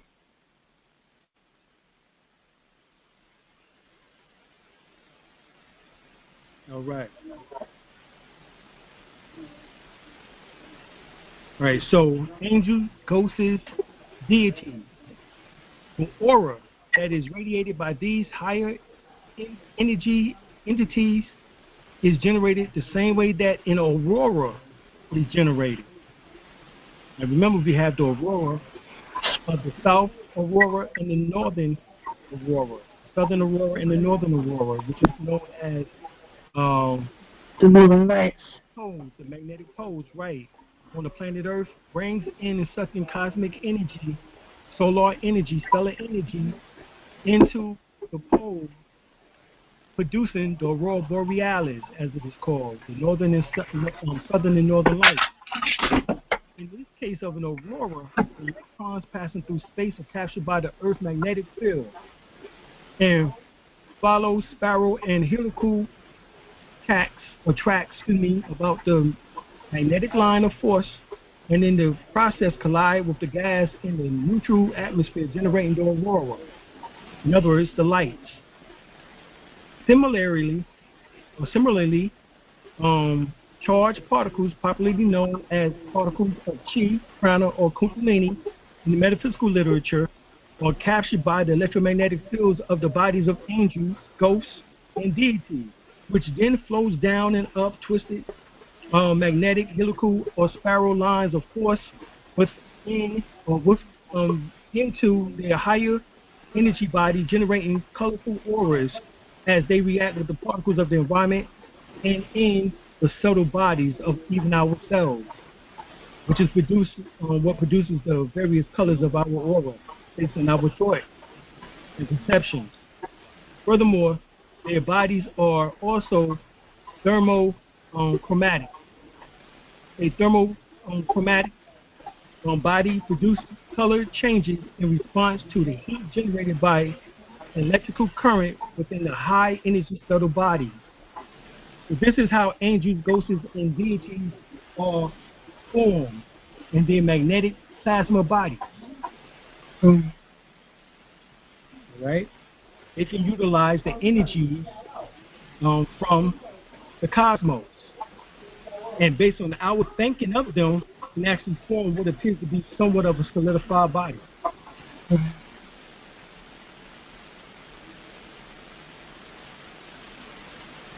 Okay.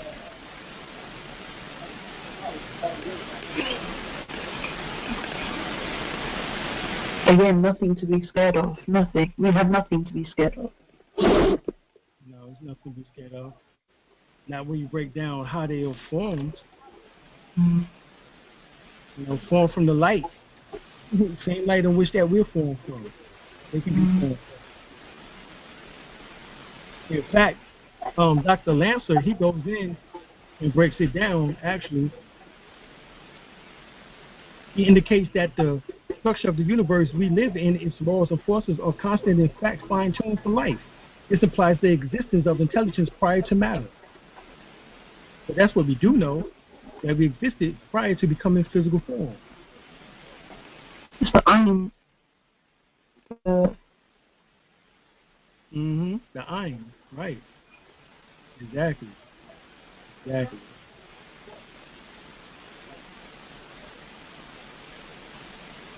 All right, how do we know? Well, let's go back up. Let's look at it. Out-of-body experience. That death consciousness, which pertains to the seventh, sixth, and fifth principle of man. And in these are included the soul, the spirit, and soul for making man human, which rolls into an unconscious gestation period, which precedes rebirth in the Diva Chan or heavenly world. It leaves behind it a physical corpse, the etheric counterpart or double, and lastly the emotional and mental shell, which is the corresponding in subtle matter of the physical body, and which may be termed the vehicle of consciousness on its own plane, just as the physical body is the vehicle of consciousness in the physical world. It must be understood clearly that each of these empty shells have a certain illusionary awareness or consciousness of its own, which is the collection consciousness of the progression of gradation of atoms, molecules of which they are composed, and quite distinct from the consciousness of the individual or real entity, which informs them in life. The physical body has a similar consciousness which is purely animal and instinctive in nature. At death, the consciousness, even the shell leaves it for a time and does not return to it until the withdrawal of the fifth, sixth, and seventh principle is complete. And according to the Mahatma letters of A.P. Sinek.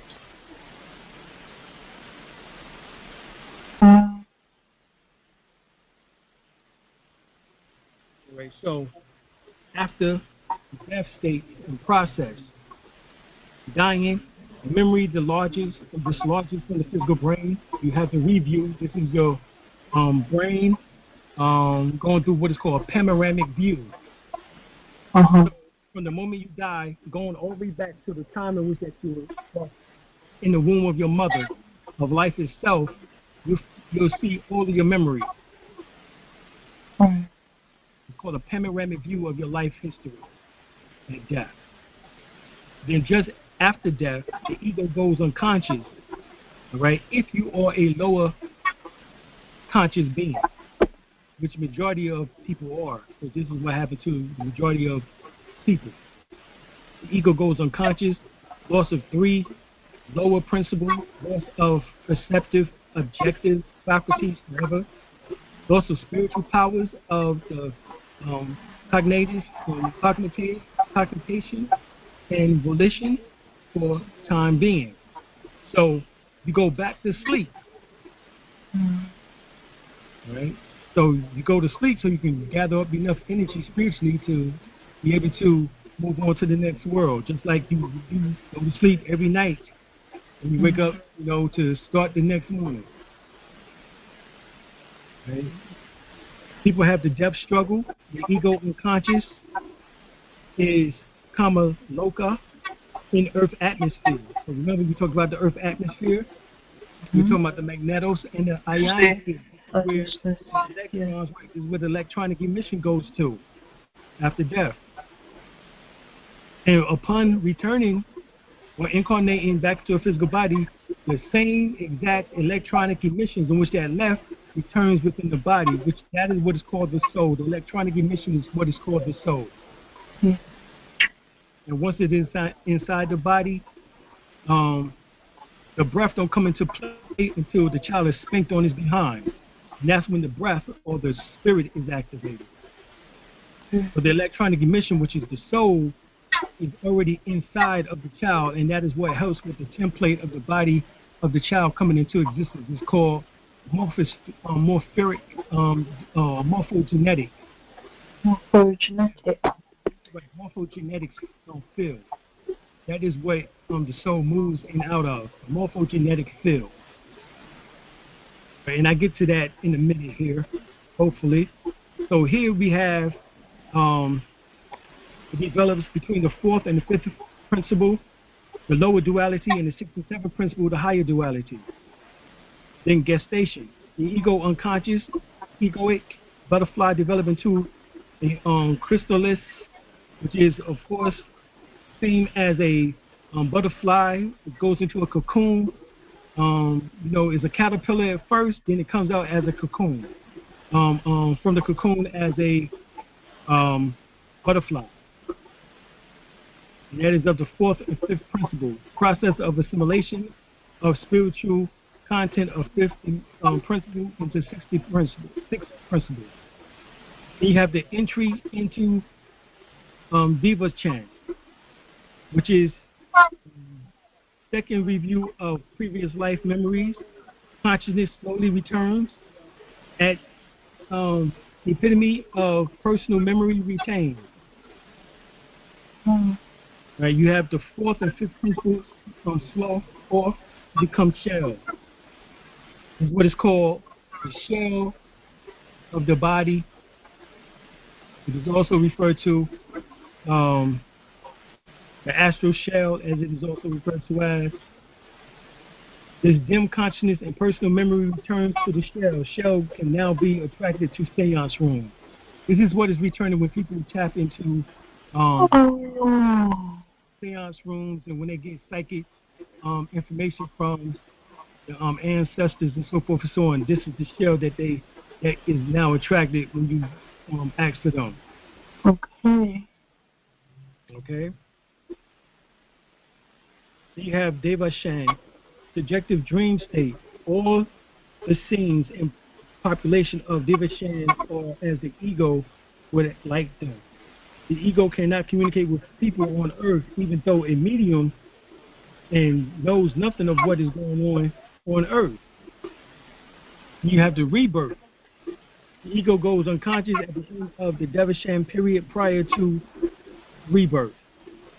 New personality will give expression to the Shangha's and the residue tendencies and characteristics of previous lives. Yeah, you said something about, sorry, I was listening to your old audio about astronomy, and you said something about the north and south nodes being an indication of your previous star signs, Right. from your previous lives and how important they are, yeah. Right. Give us a context of what gifts that you brought with you this time around. Right. And what gifts you had in your last life. Right. Mm-hmm. Exactly. Do you know how old we are? We're infinite, right? We've always been here. Right. Technically, we've always been here, but not necessarily just in this incarnation on planet Earth in the third dimensional body. Oh, so we could be everything, actually. A butterfly, a bee, everything, right? Well, spiritually, but not soulfully. Soulfully, you have the same electronic emissions or the same electrons in your body as from your last incarnation. So you can only be human soulfully. Now, spiritually, that breath or the spirit returns to what is called the realm of form, and the woman who is pregnant breathes in that residue or that astral energy from the realm of form, that etheric energy from the realm of form, in which it helps to form the body into existence. That is what is called the morphogenetic field. Okay. Okay. Mm-hmm. Wow.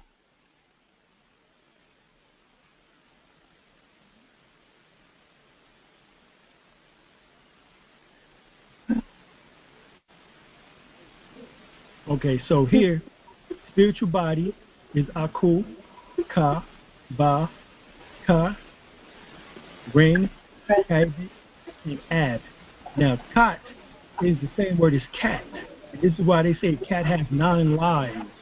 Right.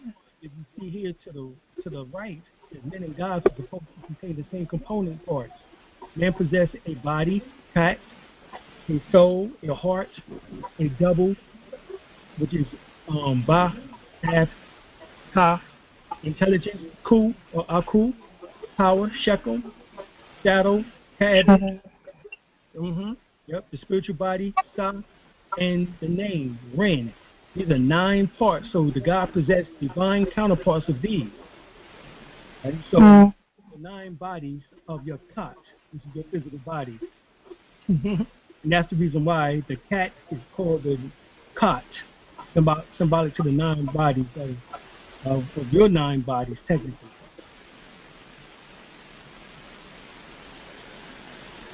Okay? Okay. And it's matched up. Huh?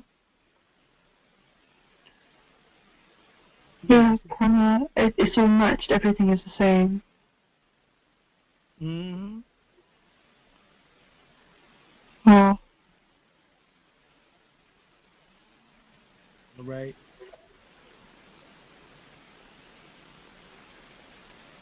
So right here, Russian scientists photographed the soul leaving the body at death. The timing of the astral disembodiment in which the soul leaves the body has been captured by Russian scientist Konstantin Korotkov, who photographed a person at the moment of his death with a bioelectric graphic camera. The image taken was basically using the gas discharge visualization method, an advanced technique of Kirlian photography shown in blue, the light force of the body leaving the body gradually. So the blue is the life force of the body of the person leaving the body gradually. So that's what you see here in the center to the left. Why they say the body goes cold. Because the warmth of the body has been released. And the body is 98.6 degrees normally, right? So that heat is gone. That is nothing more than electronic emissions or electrons, which are released. I even remember you saying that it has a particular weight as well. Oh, yeah, I'm getting ready to get to it, exactly. 7 ounces. 7 ounces. Yep, it's 7 ounces or 21 grams. Wow. Yep. And this man here, Dr. Duncan McDougall, he found that. Okay? He weighed the body, and he found out that the body weighed essentially 7 ounces. That's what was missing at death. Following experiments and consulting with the other attending physicians, it was determined that the average weight loss of each person was 3/4 of an ounce. Dr. McDougall concluded that a human soul weighed 21 grams, which is 7 ounces. Yep. 7 ounces. If ions are is it negatively charged? Is negative an ion is a negative, is it like a proton? Or is it like negative ions? Oh, negative ions. Is it a proton or it's an ion? But well, you have ionic bonds, but this is just specifically electrons. Right. From the atom. Electrons from the atom, from the atomic body of your physical atomic structure is released. Right. And it would weigh something because it's something. It's matter. It's still matter, isn't it? Yeah, it's still part of matter, but it's the smallest form of matter. That's an electron. Electron is the creator. Yes. The exchange and sharing of electrons between two or more atoms is the main cause of chemical bonding, which creates the molecule of all substances. Yes. All right. So, conversely, the chemical reaction which destroys or transforms one substance to another involves the loss or change in position of the electron. So we know that the electrons can be released. It says the electrons give life. Mm-hmm. So that means also with the release of the electrons, it gives death. Mm-hmm. Right? So here it is. Life is a characteristic of physical entities being biological processes, and biological processes are any number of chemical reactions that results in the transformation. Death is the transformation. Chemical reactions are caused by the loss or change in the position of electrons. Conversely, the cessation of the chemical reaction is when the electrons stop flowing and is what brings about Yeah. that's what brings about death. And that could be any part of you, mentally or physically as well, isn't it?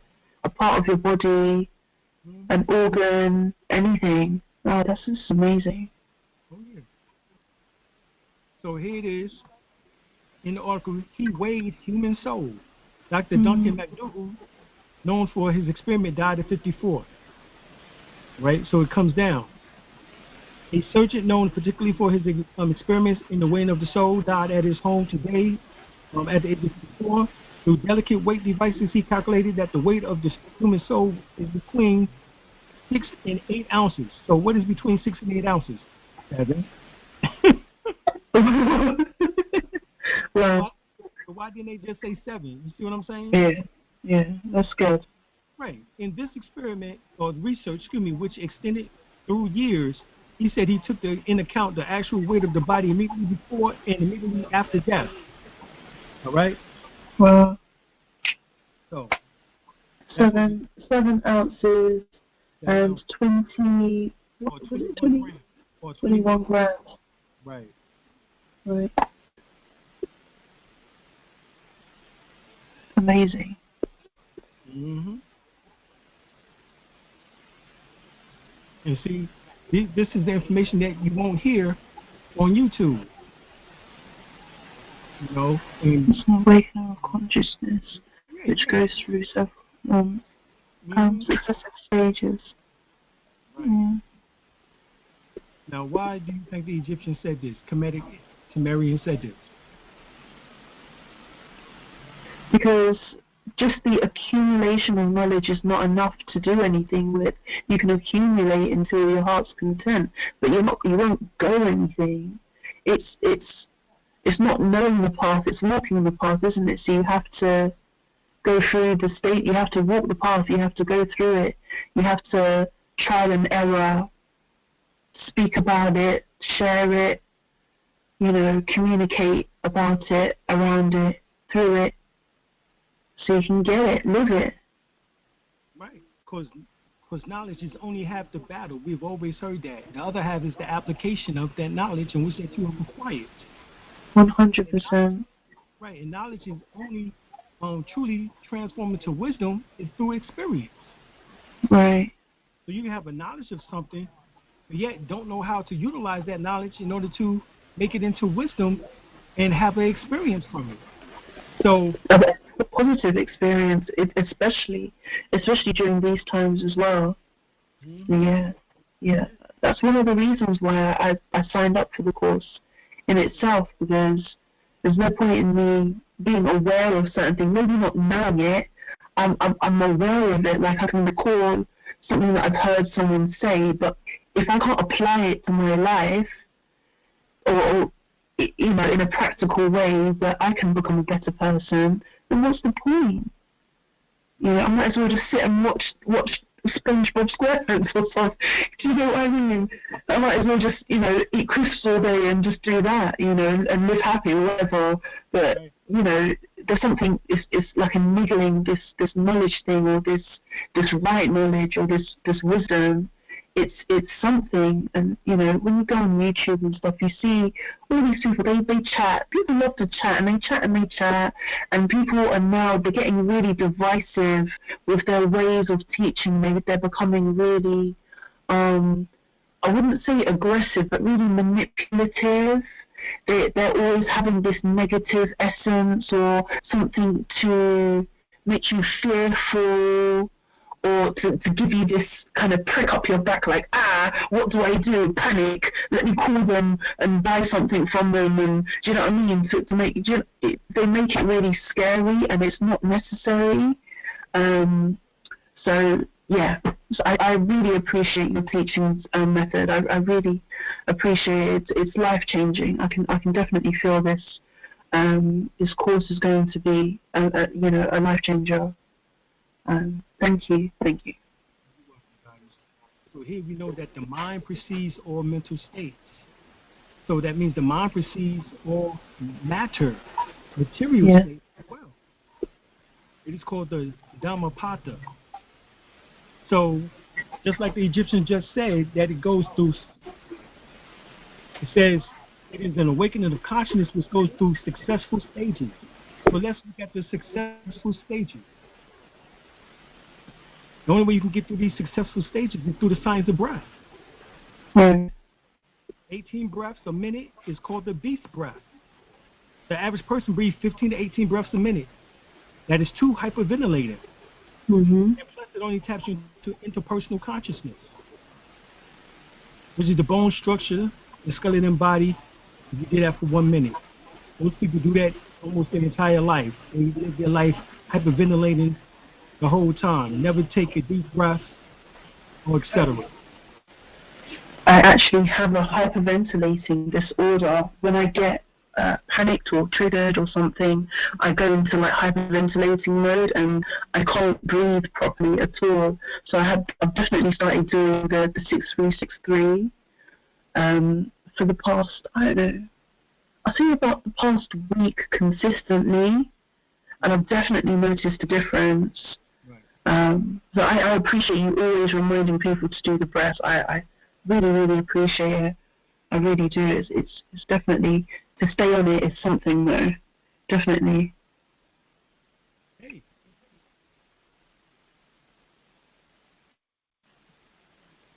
Okay. Thank you.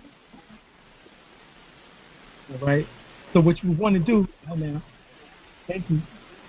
What you want to do is cut that breath down to 9 breaths a minute. Right. And it would tap you into intrapersonal consciousness. All right? And, it taps you into the tissue, the muscular system, if you did that for 12 minutes.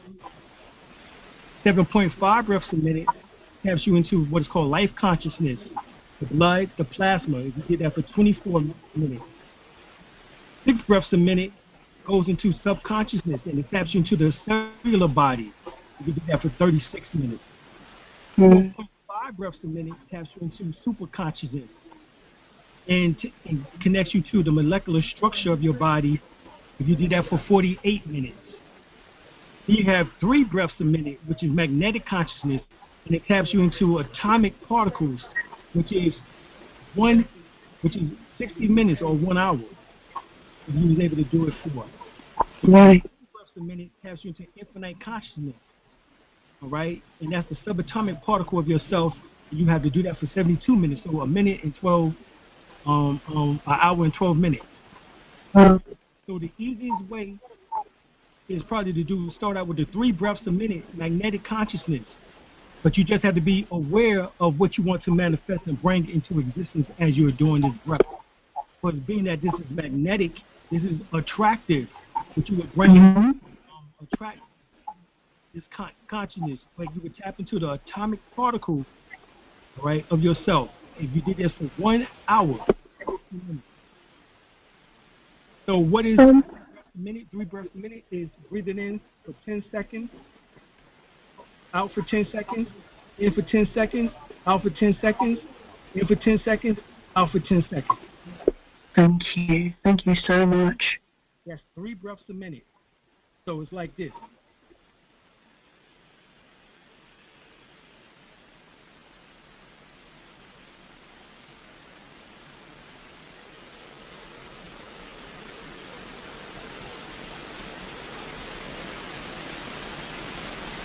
Really? That was 1 breath. I know what? I posted on your Patreon community page. I posted a link to this app that I use for meditation, and you can actually program in whatever number.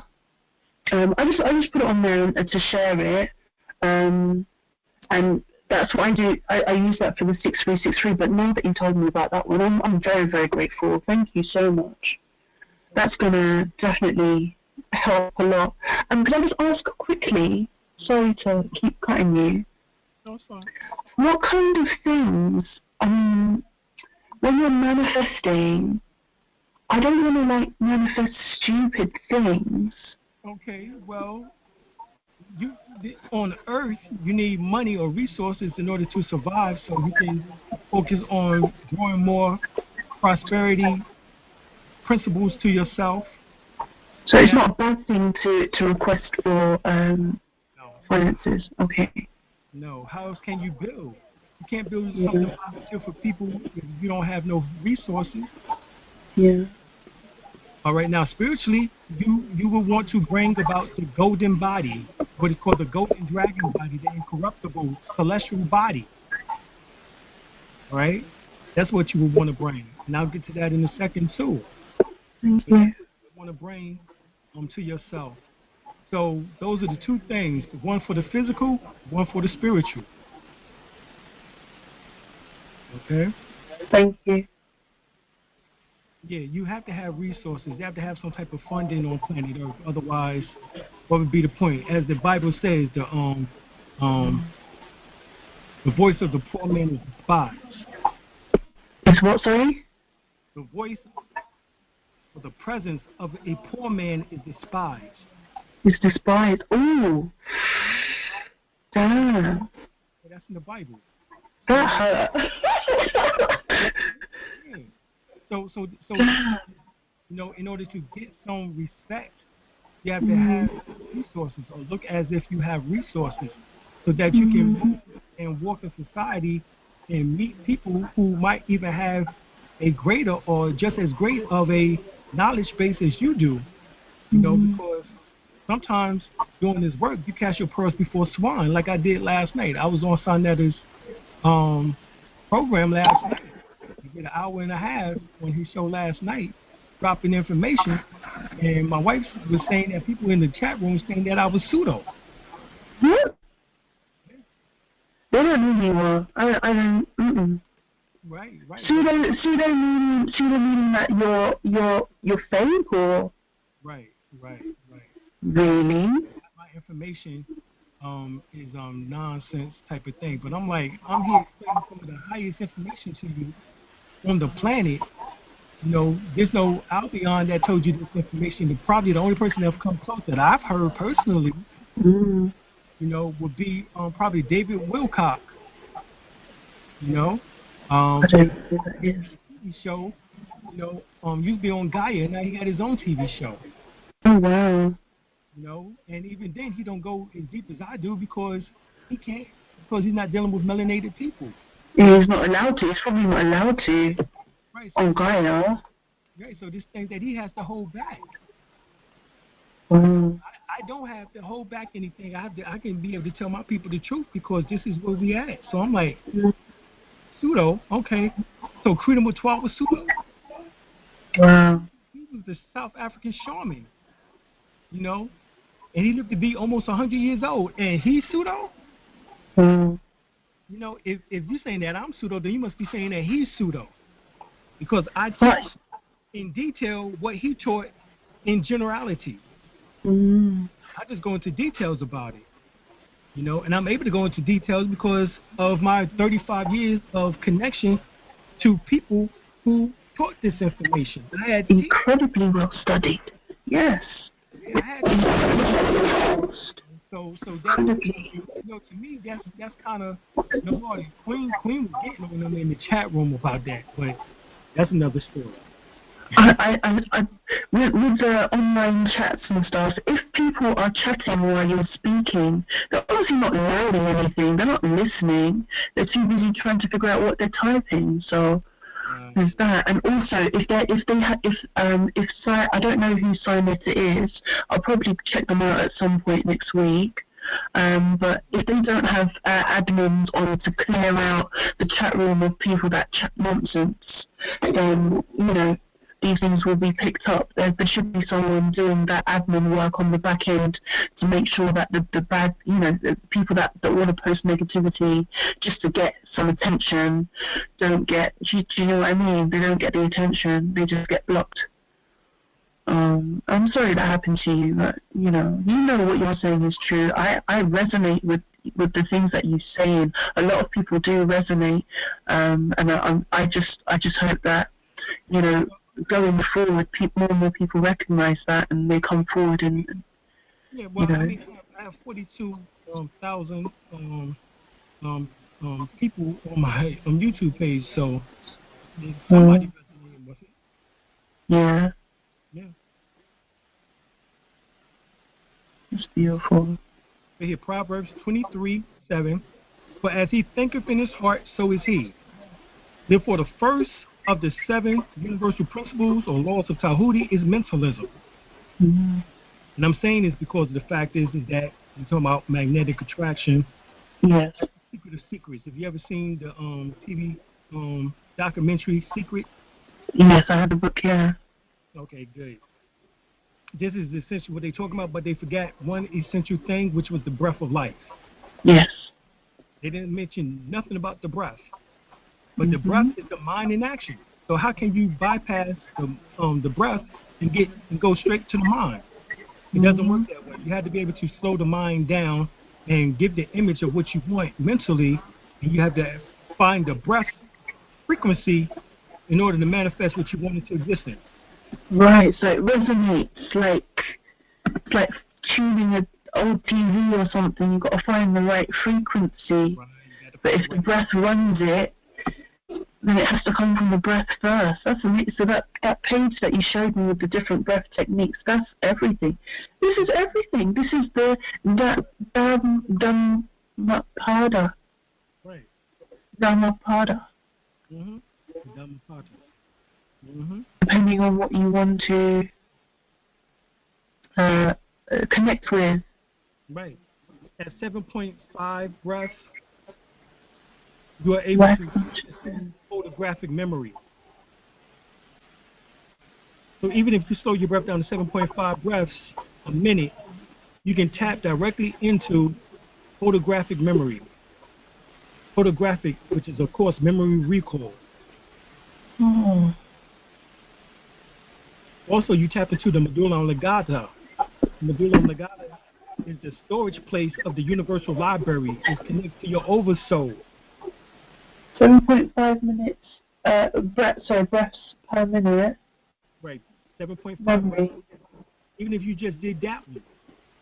Yeah, for 24 minutes.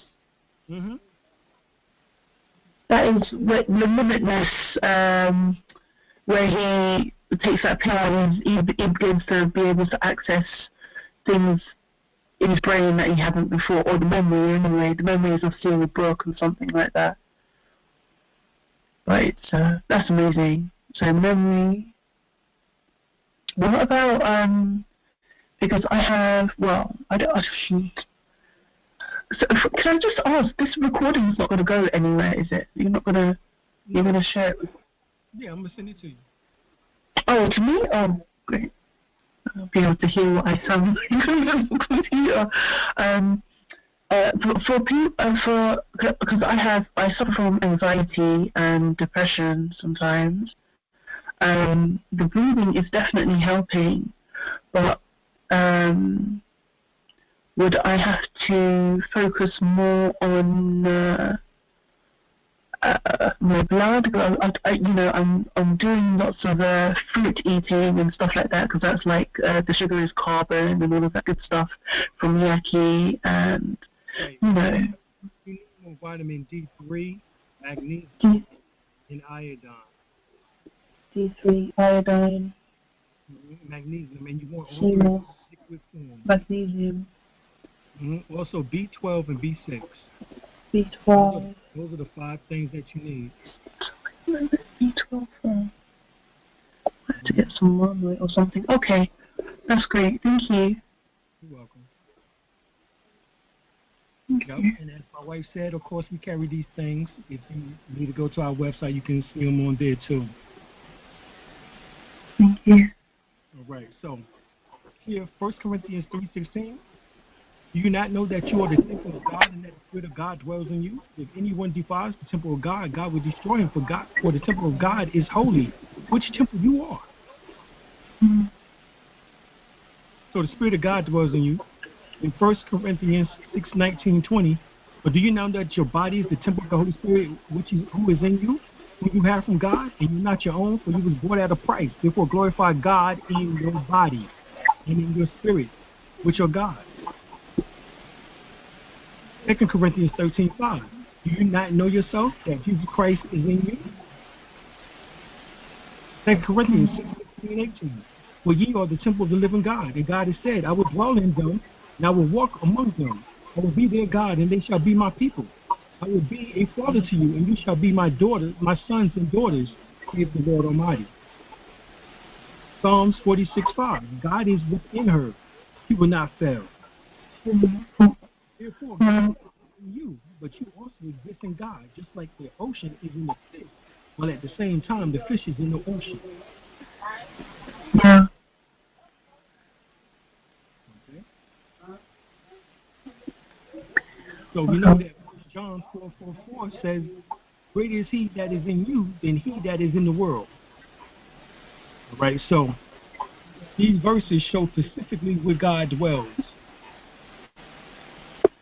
All right, and we know that according to Descartes, the soul is embedded inside of the pineal gland. Mm. Right? So here, you attract to you the predominant thought that you are holding in your awareness.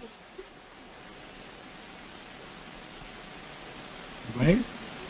So if you want the golden dragon body, which is the returnable body, then that would be the thought in which that you will hold in your awareness the most. You said the returnable, the returnable rainbow body, right, which is called the golden dragon body. You're able to return and materialize and dematerialize at will. But you're not just confined to planet Earth. You can go to any dimension or parallel Earth. This is the astral body? This Oh. is more than an astral body. But This yes, is like a super saiyan version. right, this is you transforming your physical body into an astral body. Oh. Mm-hmm. The light vehicle. This is the light vehicle. Yes. Right. Some call it Merkaba, Right. but we call it a returnable light body. So if you hold this in your mind as the dominant thought, then this is what you'll be given. But this is what you have thought about the most. Right. So right here, be careful how you think. Your life is shaped by your thoughts. Proverbs 4:23. Hold a thought for just 17 seconds, and the law of attraction kicks in. Hold a thought for 68 seconds, and things move. Manifestation has begun. What was that? 68 seconds? Mm-hmm. Just 1 minute and 8 seconds. Wow. Mm-hmm. So hold this thought in your mind for 17 seconds, and the law of attraction kicks in. If you hold the thought for 68 seconds, things move and manifestation has begun. So that's why I said put into your mind what you want to hold there, and think about it for the whole minute and 8 seconds and more, and you will manifest what you wanted to exist. This is what we're not being taught. Mm-hmm. This is the Definitely. secret. But you have to add in the science of breath along. Of course. So that means 3 breaths a minute, which is 10 seconds in, 10 seconds out, 10 seconds in, 10 seconds out, 10 seconds in, 10 seconds out. 3 breaths a minute.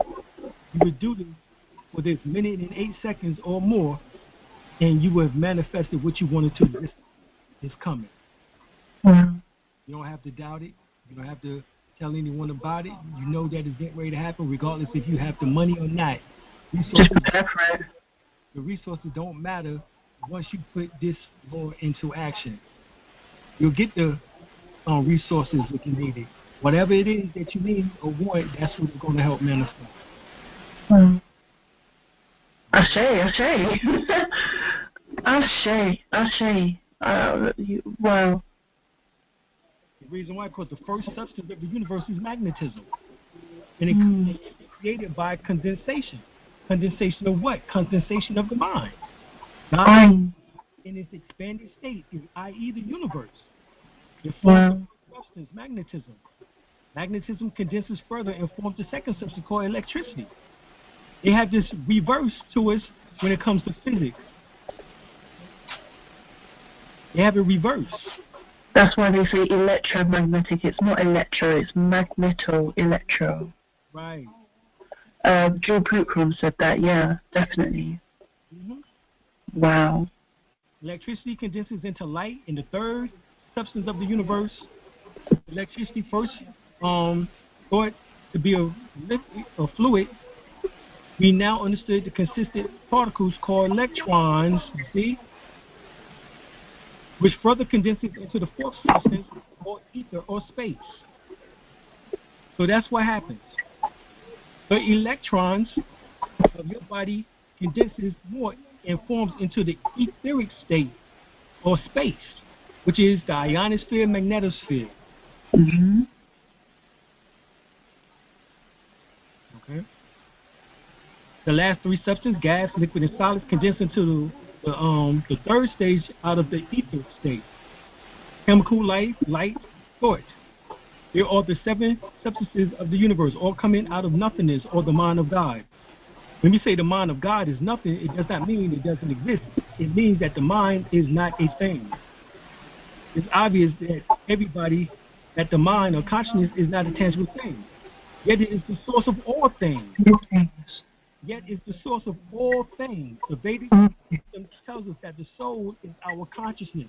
So the soul is the source of all things, and the soul is embedded inside of the pineal gland, so therefore it is the mind's eye. Okay? So Tar sitting there, looking out. So mind can only manifest experiences and realities which are compatible with its own level of vibration or frequency. This is my philosophy. Well, you should put that up on Patreon. Put it up, just a gentle reminder for everyone, a little light nudge. All right, I'll do that. Put it up on YouTube, yeah, just a nudge. Wow. So according to the Holy Quran, Circle 7 of the Moorish Holy Temple of Science, it said the creation and fall of man, Chapter 1. Man is a thought of Allah. All thoughts of Allah are infinite. They are not measured up by time, but things that are concerned with time begins and ends. The thoughts of Allah are the everlasting of the past until the never-ending days to come, and so is man, the spirit. Wow. Wow. So I'm going to end right there, and we're going to come back next class. Sure. When's next class? Next week? Is it once a week or? Okay, that's great. That's fine. What time? Your time? 3 o'clock my time. What is that? Your time? 3, 4, 5, 6, 7. It's about 8 o'clock. Yeah. 8 p.m. is fine. That's absolutely fine with me. My time, 8 o'clock your time. Yep. That's absolutely fine with me. I'm really, really very appreciative. Thank you so much. Thank you. Yes, looking forward to seeing you next week. You'll definitely get to see me next week. I'm going to sort out this computer thing right now, this camera thing. Thank you so much. Yeah, I look forward to speaking with you, or just at least messaging you on Patreon in the week. Thank you so much. Have a lovely evening. Thank you. Peace. Bye.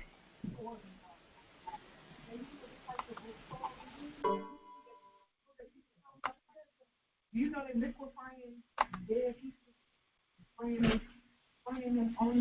Crops.